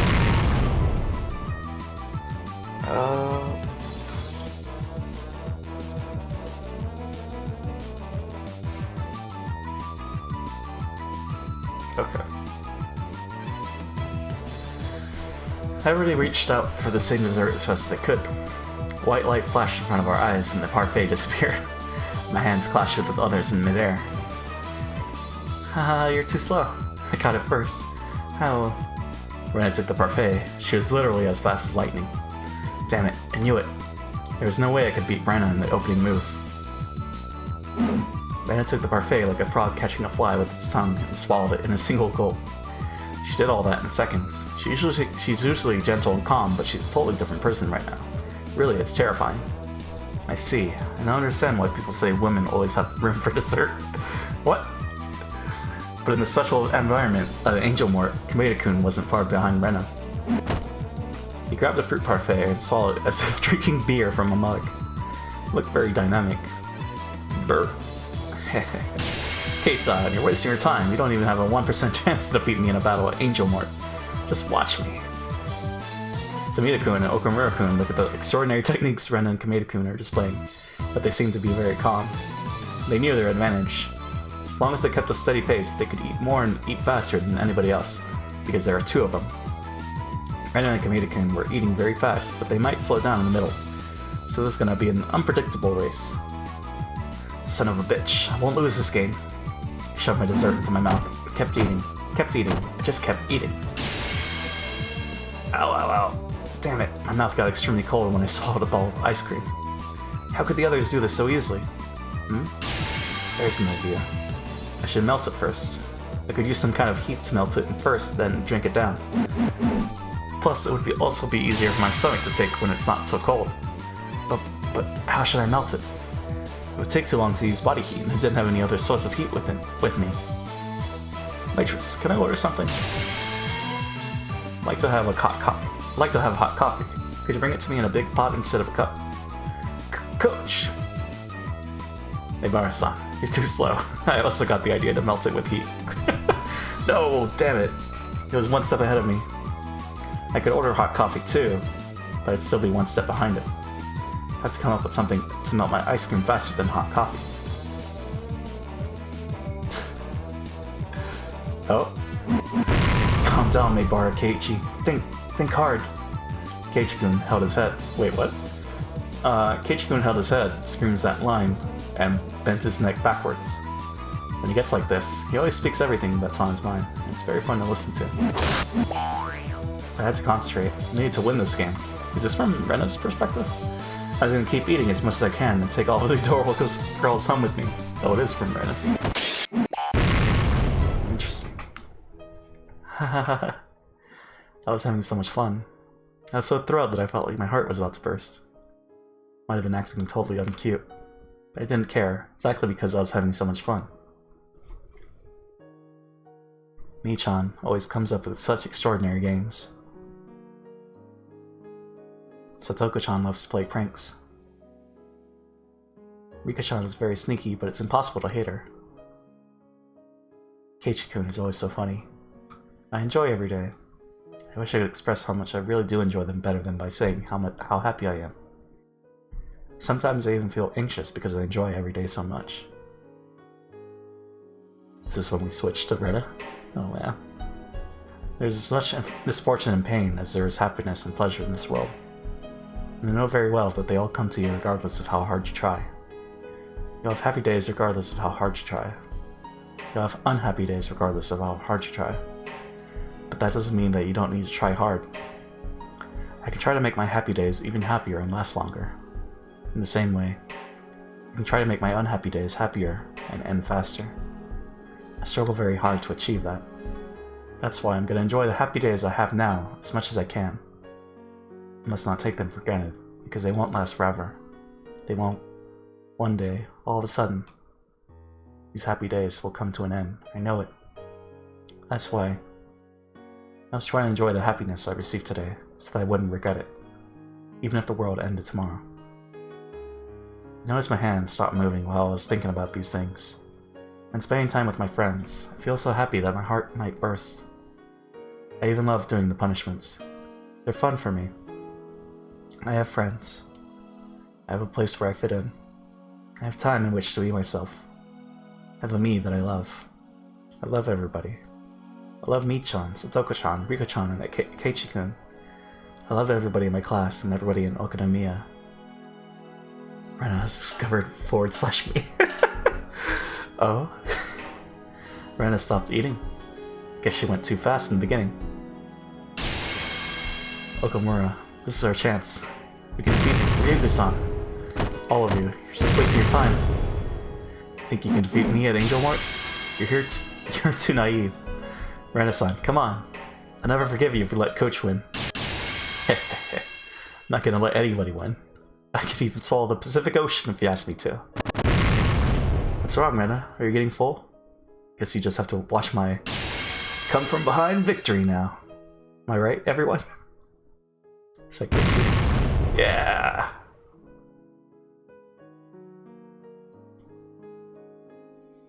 Is this the first time that the colors changed?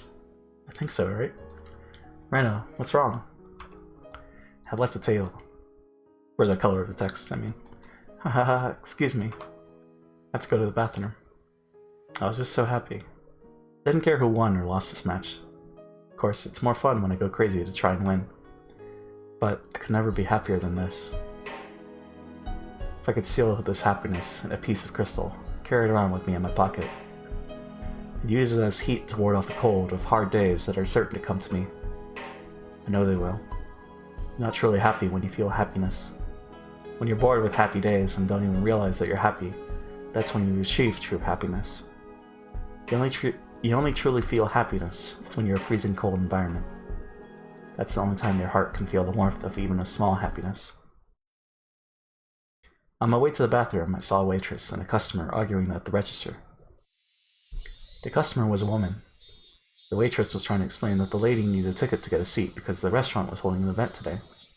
But the lady, saying she didn't know, was still trying to get a seat. After a while, the store manager was called and started apologizing to the lady. What? It's your fault. You should have put a note outside that said we needed tickets to come in or something. How do you expect me to know when there's no mention of it? Who's this girl? The lady's eyes met mine. She's a Joestar. I guess who it might be when I heard the voice, so I was prepared. Oh, Reina-chan. Didn't expect to see you here. Oh? Hello. Haha, what a coincidence. I held up my hand for a high five. She gave me one. What? Listen, Reina-chan. They're so mean. They're saying that I can't get a seat because I don't have a ticket. Haha, it seems that way. Well, can't do anything about it, can I? I can still buy some cakes to take home, yeah? Yes, of course. You can choose anything you want from our selection. The store manager gave her a fake smile and led her to their showcase.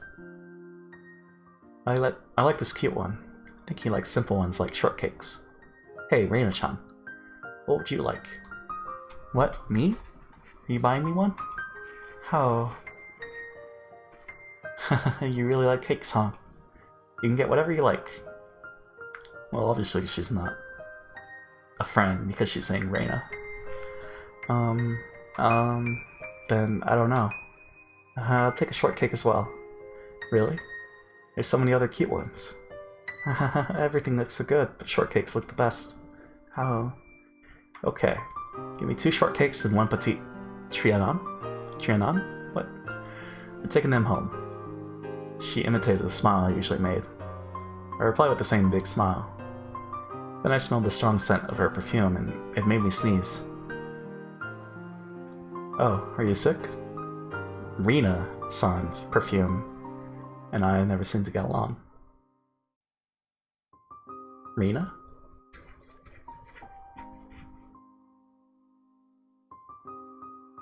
Question mark. I feel like it's a big reveal, but it's lost on me. Business card.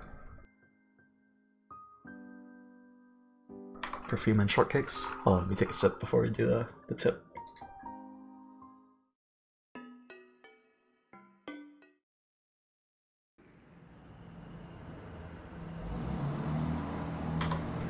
Rina, height 168 centimeters.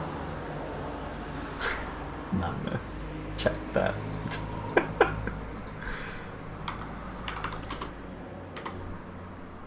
So 5'5", okay. I forget what I am. 5'11", no. Is it 5... Whoops. Actually, what's 6 feet? 182, okay. Rina, height 168, B89W, oh, the measurements. Body 89, waist 60, height 87, height? Or no. Hobbies. I'm interested in indoor gardening. I want to make tea with the herbs I grow. I always enjoy your funny and interesting stories. We should go out somewhere next time in private. Gentlemen's Club, Blue Mermaid, private manager, Rina Mamiya. The Blue Mermaid's the... right, okay. I remember. Now I kind of know. Possibly.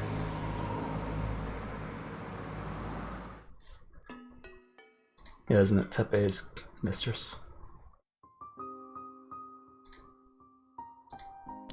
So that's chapter 2. Damn. That's 1 hour. Okay. But I thought it was like Ritsuko or something. I don't want to see any sweets for at least 3 days. You tried a little too hard, Keiichi-kun. Rena ate a massive amount of desserts too, but her stomach seemed to be just fine. I think girls have 4 stomachs, or at least an extra stomach for dessert. It was very rude of you to say something like that to the lady. This is what you get for being rude. Bam! Ow. Stoko had poked me very hard in my bloated stomach. Ah, stop it. Please don't poke my stomach. I'm gonna throw up. Setoko and Rika-chan grinned mischievously upon hearing that. A chill ran up my spine. Why were they smiling like that, just walking towards me so gleefully?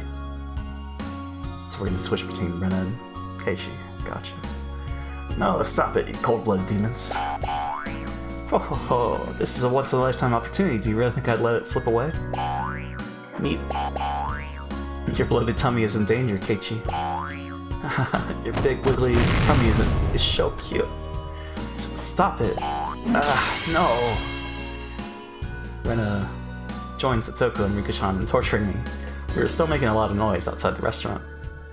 This very blocked my stomach from their attacks, but someone else hit me from behind. Ow! Who is it? Hello. Nice to see you, Kei-chan and his funny friends. Oh, hey, Shion. Or I guess, Mion. Oh, Shi-chan. Hello. You weren't at the restaurant today, were you? I'm working night shift today. I just changed after getting here. How can you go outside the restaurant wearing a uniform? What? Not embarrassed. Especially not since you had to walk around in a way more embarrassing costume the other day. Gah, damn it. I was just getting over it. She had just reminded me that I'll never be able to get married. Anyway, heard you went crazy in the restaurant today. Haha, we did. Since it turned to a club activity, you know? We made a big mess in there. Looks like Sis felt guilty, so she's helping the waitresses clean up the store now. I still think we should help them clean. Oh, don't worry about it. We can't let customers do that. Plus, me made most of the mess. Yeah, that's right. Everybody nodded in agreement. She told me to tell you guys that you don't have to wait for her. You can go home now. No, we're gonna wait. Right, everybody? Rena asked for our agreement. Of course, we decided to wait without hesitation. Satoko, Rika-chan, and I all nodded along. Since we can't help her clean, that's the least we can do. While she says we can go home, I'm pretty sure she'd be sad if we really did leave. Wow. Kei-chan, you grew up. I'm impressed. He grew up alright. That's because we've been training him well, right? That's correct. Nipa! The girls always band together when it comes to things like this. Hate girls. They get along so easily just because they're girls. In the end, we ended up making a lot more noise, even dragging Shion into the mess this time. Shion, get back in here and help us clean. Where did you put the washcloths? Oh no. Guess I have to go back to work now. Mi-chan, do you think it's gonna take a while? What? Why are you still here? Are you waiting for this old man? Don't worry about me. Go on home already. Mion looked happy to see us while waiting for her, but she always says the opposite of what she thinks. I wonder when she'll grow up to be able to just honestly say thank you. We're friends, remember? We'll wait until you finish up. Wish we could help you. Feel bad. I told you, you don't have to wait for me. I'm gonna wait for Shion to finish work tonight, then head to her house in Okinomiya afterward. So you really don't need to wait for me. I do appreciate it though. Are you sure? I still feel bad. So it's like the week before Watanagashi, right? And yet all this has happened. He met Kameda-kun, he met with Shion. Well, Shion I can get because of the baseball game, but it's just interesting. What's changed? Yeah, me too. You have enough people, so really don't worry about it. Go home before it gets too cold. We understand. It's like a combination of all the previous chapters. You understand me. I hope you can finish cleaning soon. Go for it. Yay! Ooh, thanks. Kei-chan. Except for the toy store thing. Trust you to escort the ladies home safely. Please protect them from assassins on their way home. Looking around, I didn't see any ladies who needed an escort. I felt more like I was the one who needed protection. But anyway, we said our goodbyes, making it easier for us to end the day and go home. Goodbye, Mi-chan. See you tomorrow. Yep. See you tomorrow. Alright, let's go then. Well, we waved at Mion until she went back inside the restaurant. And after that, we all got our bicycles and left Okinomiya. On the way home, we talked about how exciting it had been today. It looked like everyone was still fired up. We had the horrifying punishment and the competitive eating contest, which turned into an unprecedented battle involving all the customers in the restaurant. And after that, everything got crazy and messy. At first, the waitresses didn't know what to do, but after a while, they ended up joining in. We had a blast. That was wonderful. Did you see what Tomita and Okamura did? How amusing it was? Felt sorry for Kameda and Irie. So did I, but didn't you think my speech was great? Everyone in the restaurant was on my side after that. Keiichi, you might have been somebody really important if you were born in a different era. What? This idiot, he's much too full of himself. An idiot will always remain an idiot, no matter when or where he is born. If he was born 100 years earlier, he might have gotten printed on bills. Money with Keiichi-san's face on it? How pathetic. They would only be worth 200 or 300 yen at the most.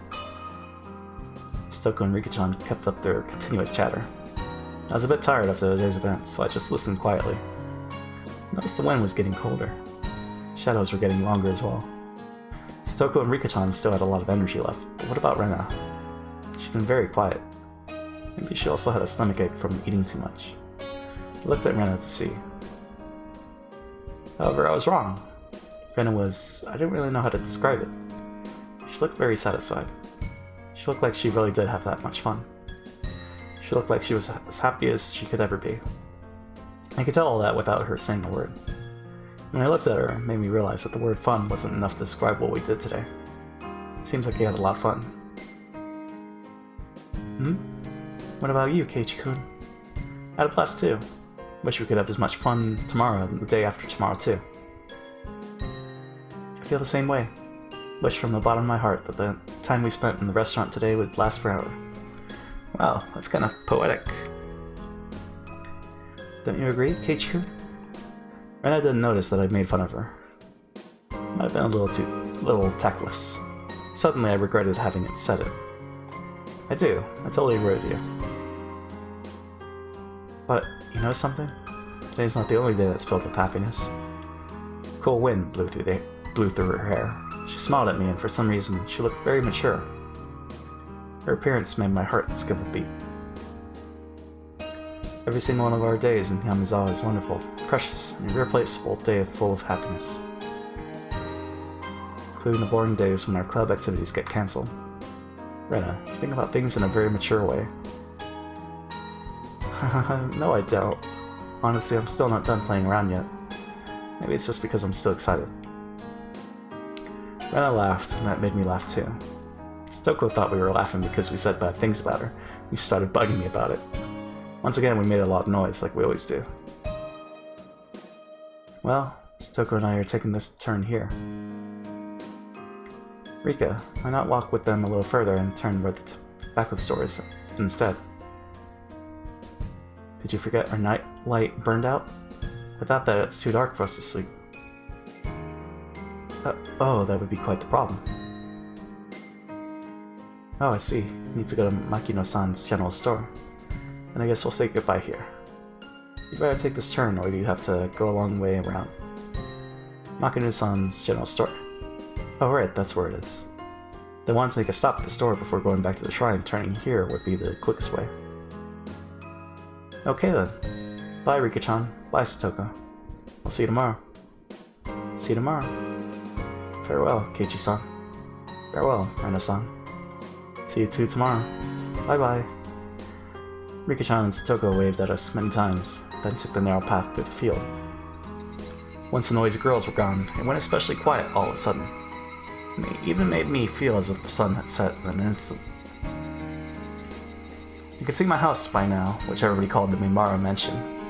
Didn't notice it earlier because of how fired up we all were, but my stomach was about to burst. The growling in my gut felt like thunder. My body must have been paying the price for me acting like an idiot earlier. There was no way I was eating dinner that night. I needed to tell my mom before she started cooking. But before anything, I had to get to the bathroom. My stomach was churning. Oh boy, it really didn't sound good. We got to the place where I'd always met Rena in the morning and say goodbye in the evening. I really did have a lot of fun today. Me too. Are you feeling okay, Ch.6? Hahaha. My stomach is growling. I guess I just need to get some rest. You need to train your stomach, huh? Ate about as much as I did. How did you fit all that inside your tiny body? Hehehe. That would be a woman's secret. Rena giggled and tried to avoid giving me an answer. She'd probably hit me if I pressed her about it. If she punched me in the stomach, I'd throw up for sure. So I decided not to go any further. Goodbye, Rena. See you tomorrow. Yes, see you tomorrow. You know, I used to live in the city. Yeah? Never managed to enjoy each and every day like this before. But after moving to Yamazawa, you know, I think I found happiness. I feel the same way. Moved to Yamazawa a year ago. I can't believe I'm as happy as I am and spend every day having as much fun as I do. I see. Sure, tomorrow will be the same. That's right. We had so much fun today. So tomorrow will be the same. With all the fun we have every day, I sometimes feel like I'm gonna trip and fall sometime. And it kind of scares me. You fall when you fall, no matter how careful you are. That's why I believe we have to enjoy every moment as much as we can. You're right. Gotta enjoy every day as much as we can. Well, it's probably time to go. Please say hi to your parents for me. Well, I still have a lot of energy left. How? So I'm gonna go treasure hunting.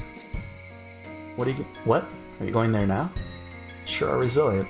I'm impressed. What about you? Would you like to come along? Found a new trash file that I haven't dug up yet. I might find something totally cute in there. I'm sorry, but I gotta pass. Besides, it looks like a storm's brewing. I think you should go straight home, too. How? I usually find something cute when I've had a wonderful day like today. So I'm going there just for a few minutes. Felt sick enough that I didn't feel like going with her. If I felt better, I would have gone treasure hunting with her for sure. She didn't want to go home yet because she didn't want the fun day to end. That's exactly how I felt too. I understand. Bye then. Hope you can find something cute. Yep. Thank you. Bye bye. Keiichi-kun waved over and over as if he didn't want to say goodbye yet. But after a while, he was gone. Well, I had to go too, because I was going to go treasure hunting. Love cute things. I had such a wonderful day today that I'm sure I'm going to get lucky at treasure hunting. Definitely will find some wonderful treasures. Oh boy. I pedaled my bicycle with determination. My house is nearby, but I took another street that led to the damn construction site. Might have been okay to go home just then, but I hesitated to go since I didn't want to be seen. I had so much fun today, and I wanted to continue feeling happy as long as I could. It was already getting late, but I felt like it was getting dark faster than usual.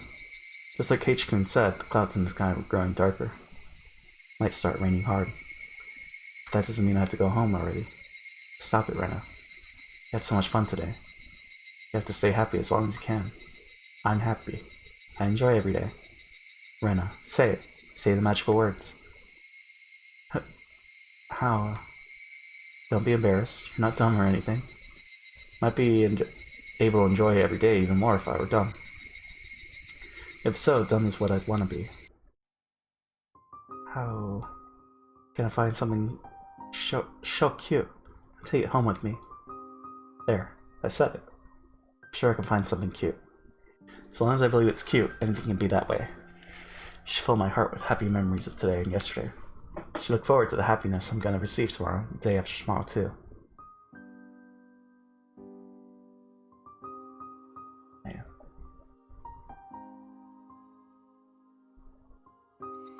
I reached the damn construction site.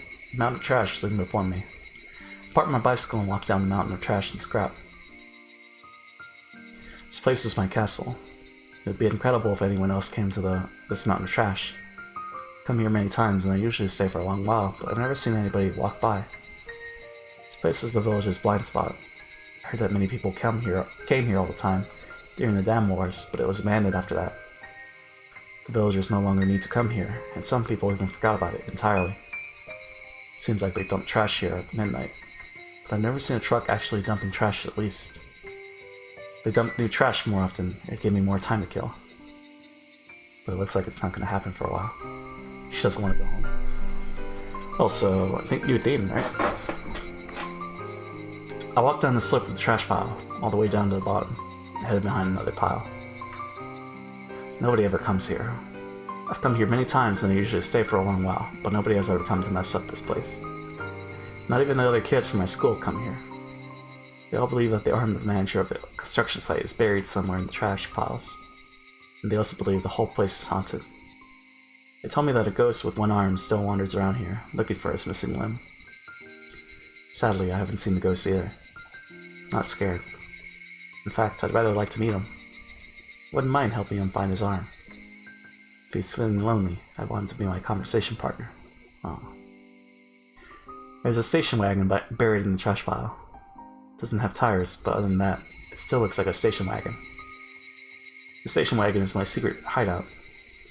Fortunately, the sliding door and rear doors don't open.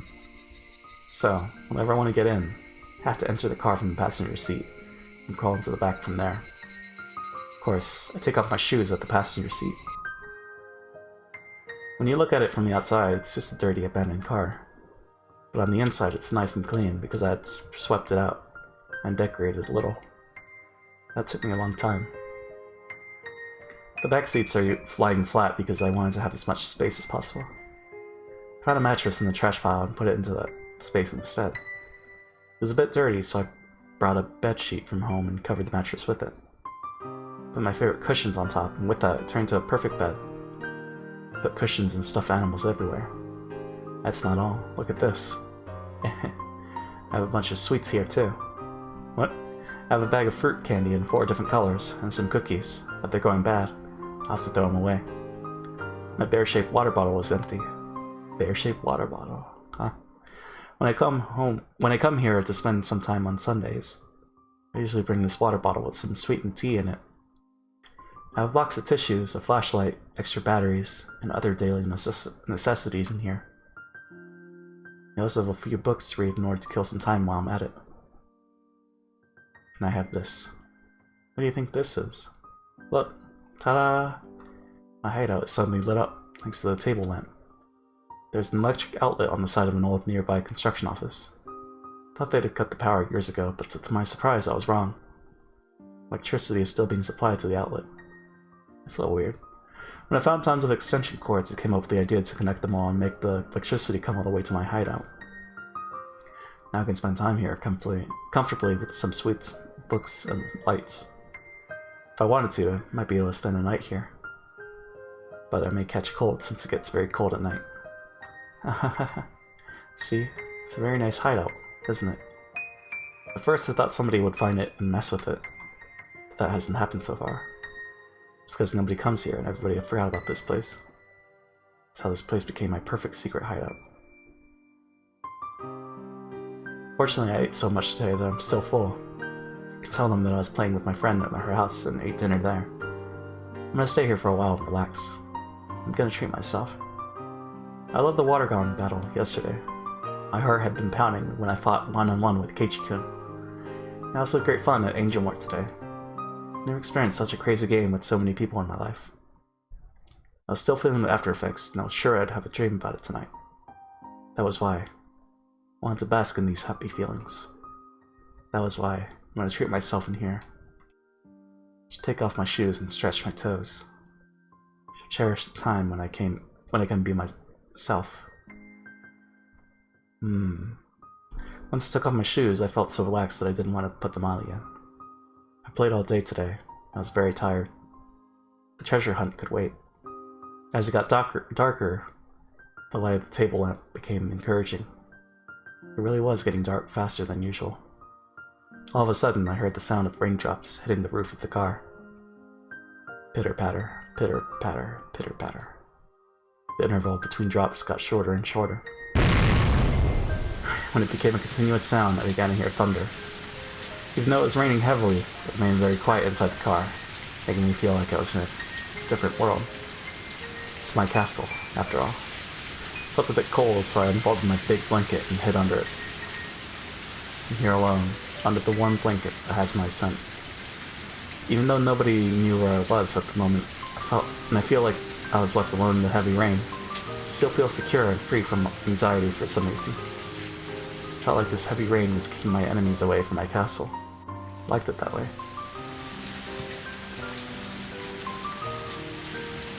This place is full of small happiness. It's full of my favorite things. That's why I'm happy whenever I'm here. When I put another blanket over me, it felt as warm as if I were in bed. I listened to the soothing sounds of raindrops hitting the scrap iron and the trash heaps. It made me feel sleepy. This is a castle of trash. This trash came here because nobody wanted it. This is where it lives. This is a country where unwanted refuse lives together. It felt like I fit in here. But at the same time, I knew it was just a temporary place for me, as though somewhere I had to go back to. No, shouldn't be. I shouldn't think about things like that. Whenever I realize that I don't belong here, I remember I'm in the middle of a very dirty pile of trash. I should just do this for a little bit longer. Thinking is poisonous. I want to keep myself out of that poison, so that the kind Renner within me could stay pure. A little bit longer. Just a little bit longer. I close my eyes. What's wrong with Renner?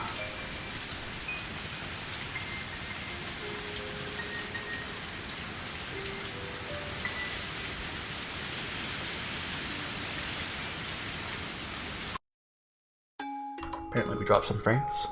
That's unfortunate. My mother was a very busy woman. The harder she worked, the more her work was valued, and she kept getting promoted. She sought to go higher and higher. She was always shining, and she was my hero. My mother started her career as a fashion designer at a small clothing factory in Okinomiya. My father was a designer too. They met through their jobs and soon got married. They lived in a small apartment in Okinomiya, but they moved to my grandma's house, our current house in Hinamizawa, when she got pregnant with me. We lived there until right before I went to elementary school. Now I think about it, that was the happiest time in my life. I felt happy every day, and believed without a doubt that tomorrow would be the same. Hold on.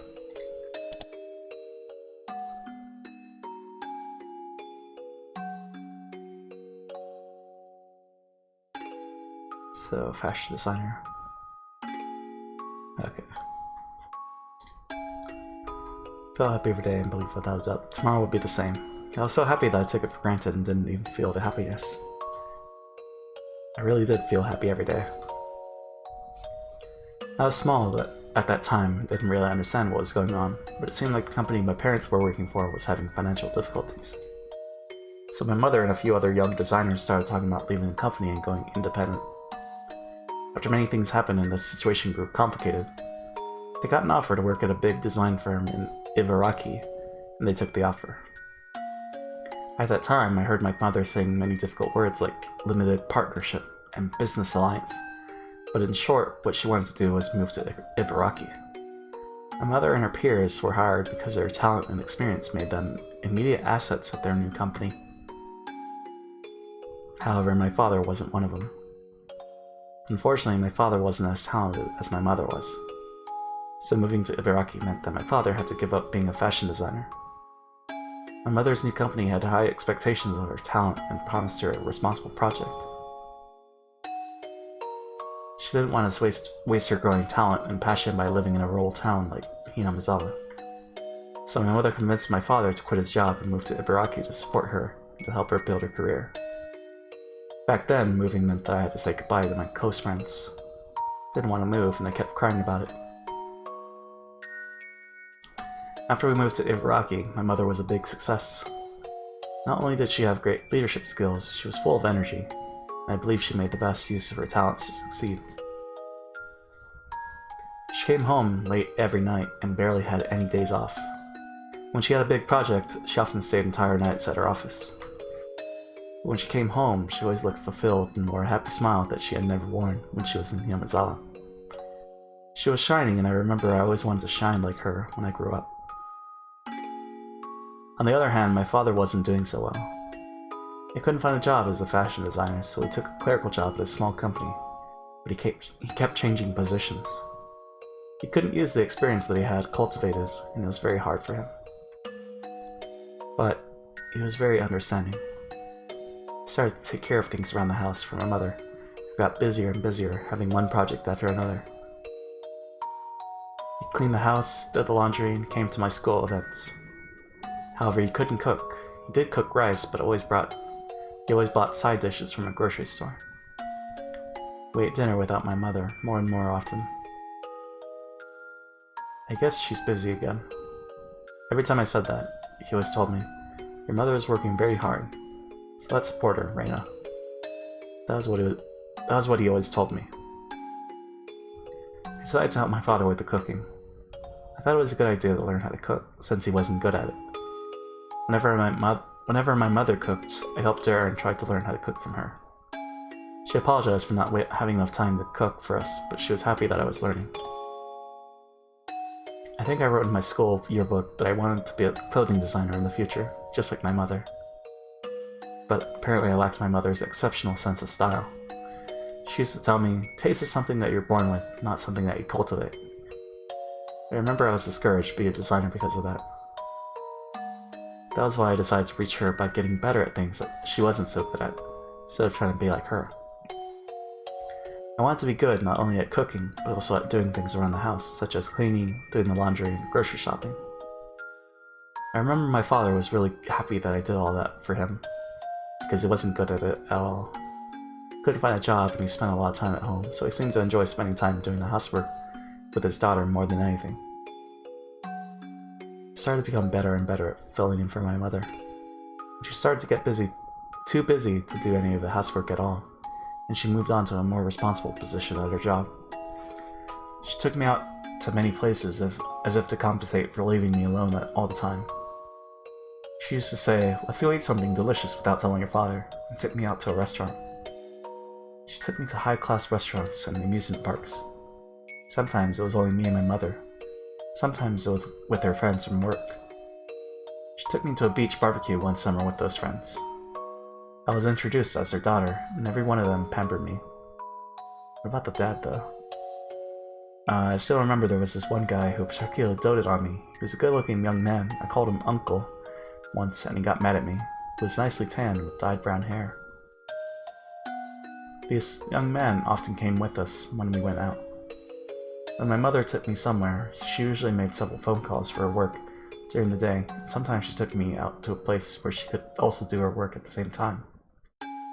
So I didn't feel awkward when people from her work came with us. But I always preferred to be alone with her, so I was happier when we could do that. One day, she took me to a very high-end part of town. Of course, she always spoiled me whenever we went out. She bought me things and let me eat whatever I wanted. But she especially spoiled me on that day. She took me to many expensive-looking boutiques and accessory stores. She was about to buy me something, but I told her not to get it because it didn't look good on me. Without hesitation, she bought it anyway. I remember there were many zeros on the price tag. On that day, I realized my mother's design work had made her a very successful woman, and she was earning a lot of money. I took a break at a very ridiculously expensive-looking restaurant that probably charged 1,000 yen for a glass of orange juice. $10.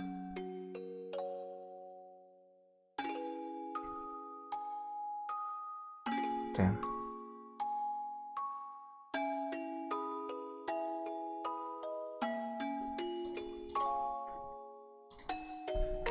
My mother clapped her hands and spoke to me with a smile on her face. She asked, "Reina, would you like to make your dream come true?" When I was in kindergarten, my teacher gave students a topic to draw a picture of. The topic was my dream. I drew myself eating a mountain of fruit parfait all by myself. What my mother meant to say was that she was going to make that dream come true for me. It was a normal day. It wasn't my birthday or anything. But since my mother always spoiled me when we went out together, I didn't feel awkward about it at all, and I accepted her offer with a happy smile. There were 5 or 6 of fruit parfaits in front of me. I remember it looked exactly like the world I drew, and I felt like I was floating in that dream world. was too much for us to finish. We dug our spoons into it as if we were playing in the mud, and really enjoyed eating it together. It was my first time to experience getting full by eating only fruit parfaits, and I remember I was very happy. I enjoyed tasting the happiness and chatting with my mother. Reine-chan, do you remember the man who went to the movie and had dinner with us last time? Are you talking about Uncle Akihiro? How? But I can't call him that, or he's gonna hit me. Reina-chan, do you like Akihiro-san? I hate him. He always teases me. That's because he likes you. You got along well with him at the barbecue. Well, get along with him every now and then. Every now and then. My mother laughed. Didn't know why she brought up the subject, but I didn't really pay attention to it because I was too young. Now that I think about it, she was breaking the news. Just didn't notice it. Reina-chan, who do you like better, your father or me? You. It wasn't that I hated my father or anything, but I thought giving her that answer was appropriate after she spoiled me so much. If I said I'm gonna live in another house away from your father, which of us would you like to live with? Huh? I'm thinking about divorcing your father and getting married to Akihiro-san. That's rough. At that time, my mother was a very successful woman. Didn't know this at the time, but she was drafted by a headhunter to work at a bigger company, where she was promoted to a higher and more responsible position. One where she could bring out the most of her talent. I mean, yeah, it's rough. Yeah, anyways. Of course, the position wasn't the only thing she gained. Compared to my father's low salary, my mother was earning enough money to support a family of 3, and still have some left over. Kind of realized it from the way she spent money. The greater position she achieved, the more she spent time with people at her level. All of them were bright and talented. Compared to them, my father might have looked unattractive to her. I liked Uncle Akihiro, but I liked him as one of my mother's friends, not in the same way I liked my father. I liked my father and mother equally, so it was very shocking to me that my mother wanted to divorce him. Felt as if the ground below me was beginning to crack. That expression, I realized, actually fit my situation very well. I had to choose which side of the cracked ground I wanted to stand on. My mother told me to live with her at her new house. Her new house meant the house Uncle Akihiro lived in. I thought our house was a sanctuary for a family. I believed that a house was a holy place where strangers couldn't easily enter. That's why I couldn't believe her. How could she let a stranger invade such a holy place so easily? Why do you hate my father? My mother looked down and didn't answer. I asked her another question. Why can't you stay with my father? I think that was the hardest and most heartbreaking of all questions for a mother to answer. In short, my mother had cheated on him. Damn. She loved another man who was more attractive than my father. It was just that and nothing more. Knew more than anybody that it wasn't my father's fault. First of all, he decided to move from Hinamizawa to support my mother as much as he could. For him, nothing good had come from that. Actually, I think he had a very tough time since we moved to Ibaraki. But he volunteered to be her support and tried very hard to do that. Thought my mother appreciated his support. So, I took her decision as a betrayal. Told her that I disagreed with everything, including their divorce. Said it very loudly and made everybody in the store jump. Sure, continue a relationship with Uncle Akihiro, but don't divorce my father. Feel bad for him. Feel terrible for him. He's been doing nothing but support you patiently this whole time. How could you do such a cool thing to him? I screamed as loud as I could. Then my mother answered. It's too late. Why? You haven't talked with my father about this, have you? It's not too late. I'm pregnant. Oh shit.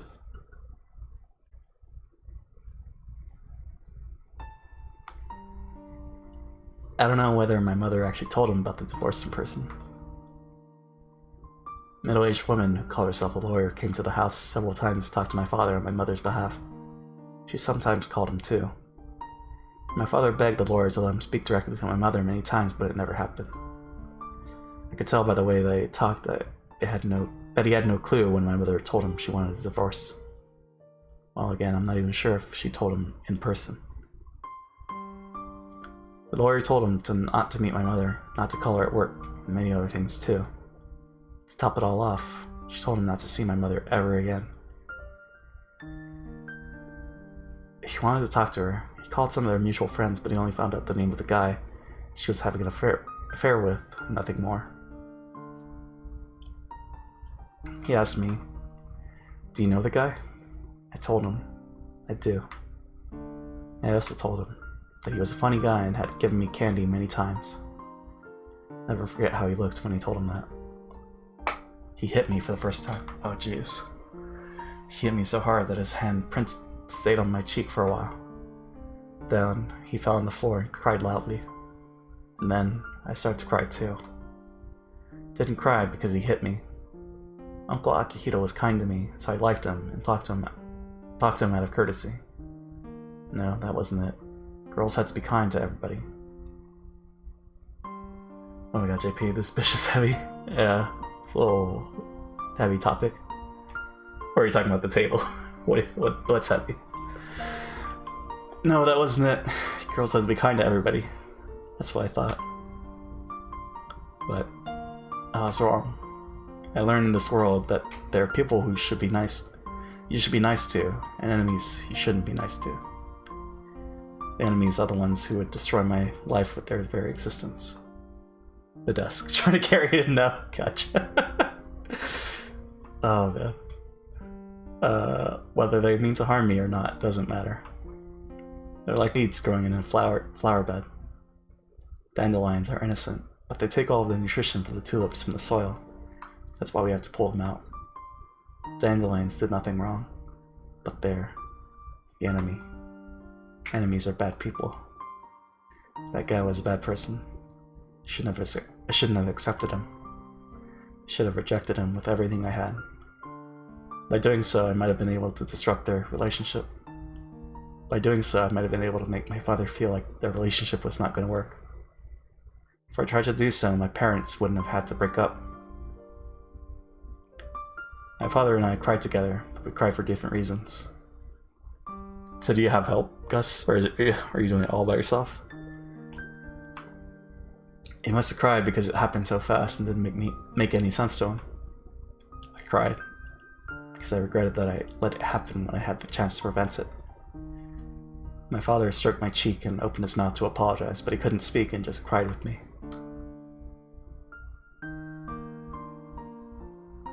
One day, the lawyer let me see my mother. My mother asked me to live with her at her house again. I didn't know what to say, so I just kept looking down and listened to her apologies. My father knew that I was going to see my mother on that day, so he handed me a letter and told me to give it to her. Don't know what he wrote in that letter, but for some reason I was able to imagine what kind of things he wrote when I felt it through the envelope. After all, the letter inside the envelope had a rough surface. He must have been crying while writing the letter. His tears made the letter all wrinkled when it dried. My mother took the letter from me, told me that she'd read it later, and was about to put it in her bag. I stopped her and told her to read it there. I wanted to see how she was going to take the last words that my father had left to her. But my mother didn't read it. She told me she wanted to read it alone later. She put it in her bag. At that time, I realized. No, it was more than that. I should say, I knew, because it was so obvious. I knew that my mother was lying. She had no intention of reading my father's letter. She was going to throw it away after I was gone, but she lied just because she wanted to seem like a nice person in front of me. A slight curl on her eyebrow and lips told me that more clearly than anything else. At that moment, I finally knew something else. The guy she was having an affair with wasn't the only bad person. My mother was also a bad person. Since that moment, the existence of my mother disappeared from my world like dry ice evaporating. Didn't have to hesitate about whom to live with anymore. I don't want to go to your house. The Ryugo house is my home. I don't want to see you anymore. Please don't even call me. But Reina, if you live with your father, you won't have... At that moment, I hated my name for the first time in my life. Please, don't call me Reina ever again. I have to go now. Goodbye. Those were my last words to my mother. No, to the woman who used to be my mother. After that, I spent many days without feeling anything. I didn't know if the days were long or short. Didn't know which season I was living in. It was supposed to be nothing out of the ordinary, not having my mother around. But every time my father saw things that reminded him of her, like her toothbrush, her teacup, her favorite books, he shed tears, which left me frustrated. That's why I decided to completely remove her belongings from the house.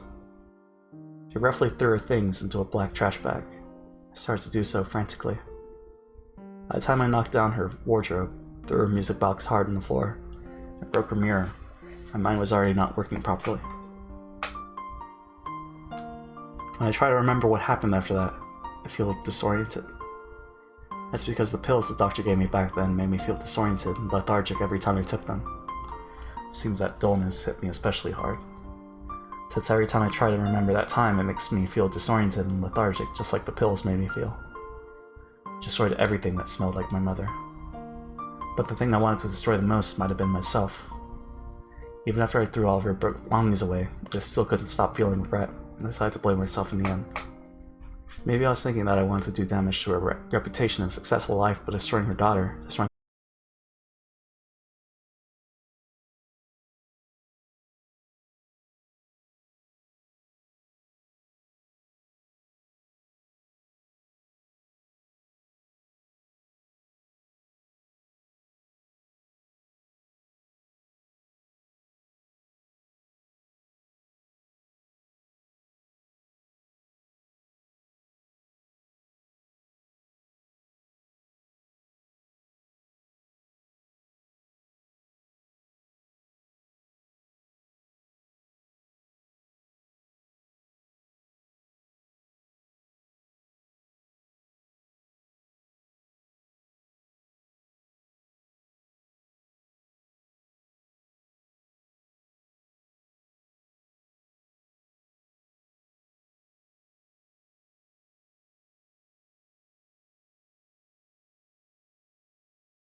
kind to everybody and love them equally. You can make anybody like you. But did you forget something? In this world, there are people you should be kind to. And enemies that you have to reject with all you've got. Thought you learned that lesson. No, don't listen to her. My reflection is always mean. She always says mean things and makes fun of my worries. But she always tells me things that I can't say myself. Let's go home, Rena. It's your home. Forget about the mean Rena in the mirror. I was a bit hungry by then. After all the desserts I ate, I still got hungry. I almost forgot. Rina-san bought me a shortcake. Never had a shortcake from Angel Mart, but I bet it'll taste good. I'd have to give my thanks to Rina-san the next time I see her. Rina-san speaks in a way that makes it very clear how she grew up. I'm sure she's a good person. That's because she's so good to my father. Okay. So it's a different person, right? I did everything I could to make my father smile, but I failed. On the other hand, Rina-san can put a big smile on his face so easily. I have to thank Rina-san. I have to thank her for cheering up my father. But I don't know why. I just don't like the perfume. Okay. So it's not the same. I don't think it's the same person. Completely different person. But they work at the same place, right? Blue Mermaid. You ever seen new tips from my summer picture diary? Rainy days are on their way.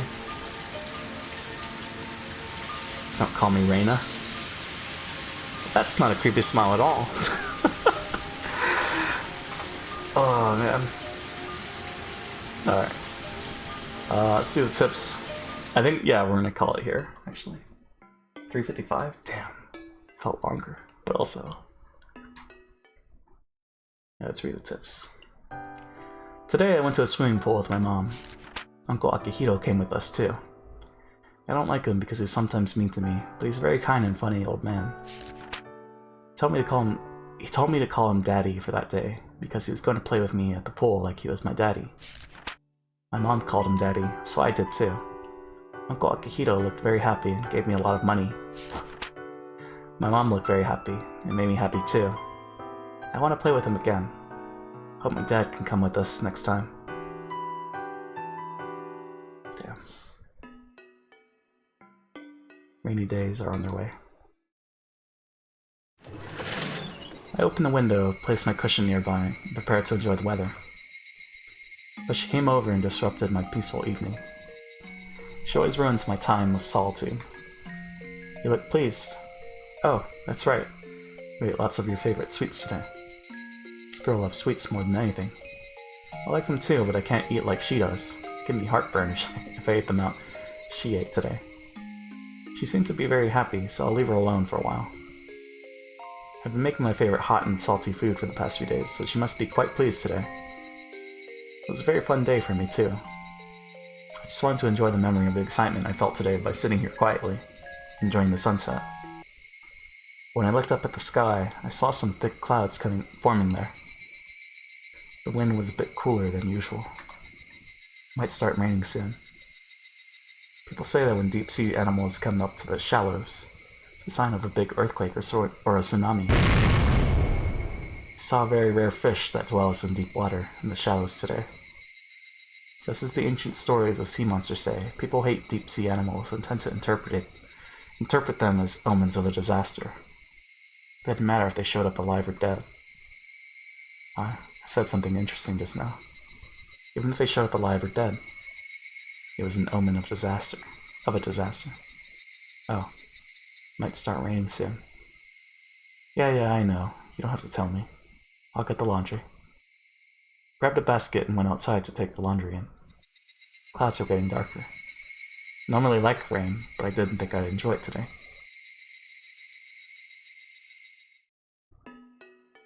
Whose perspective was that?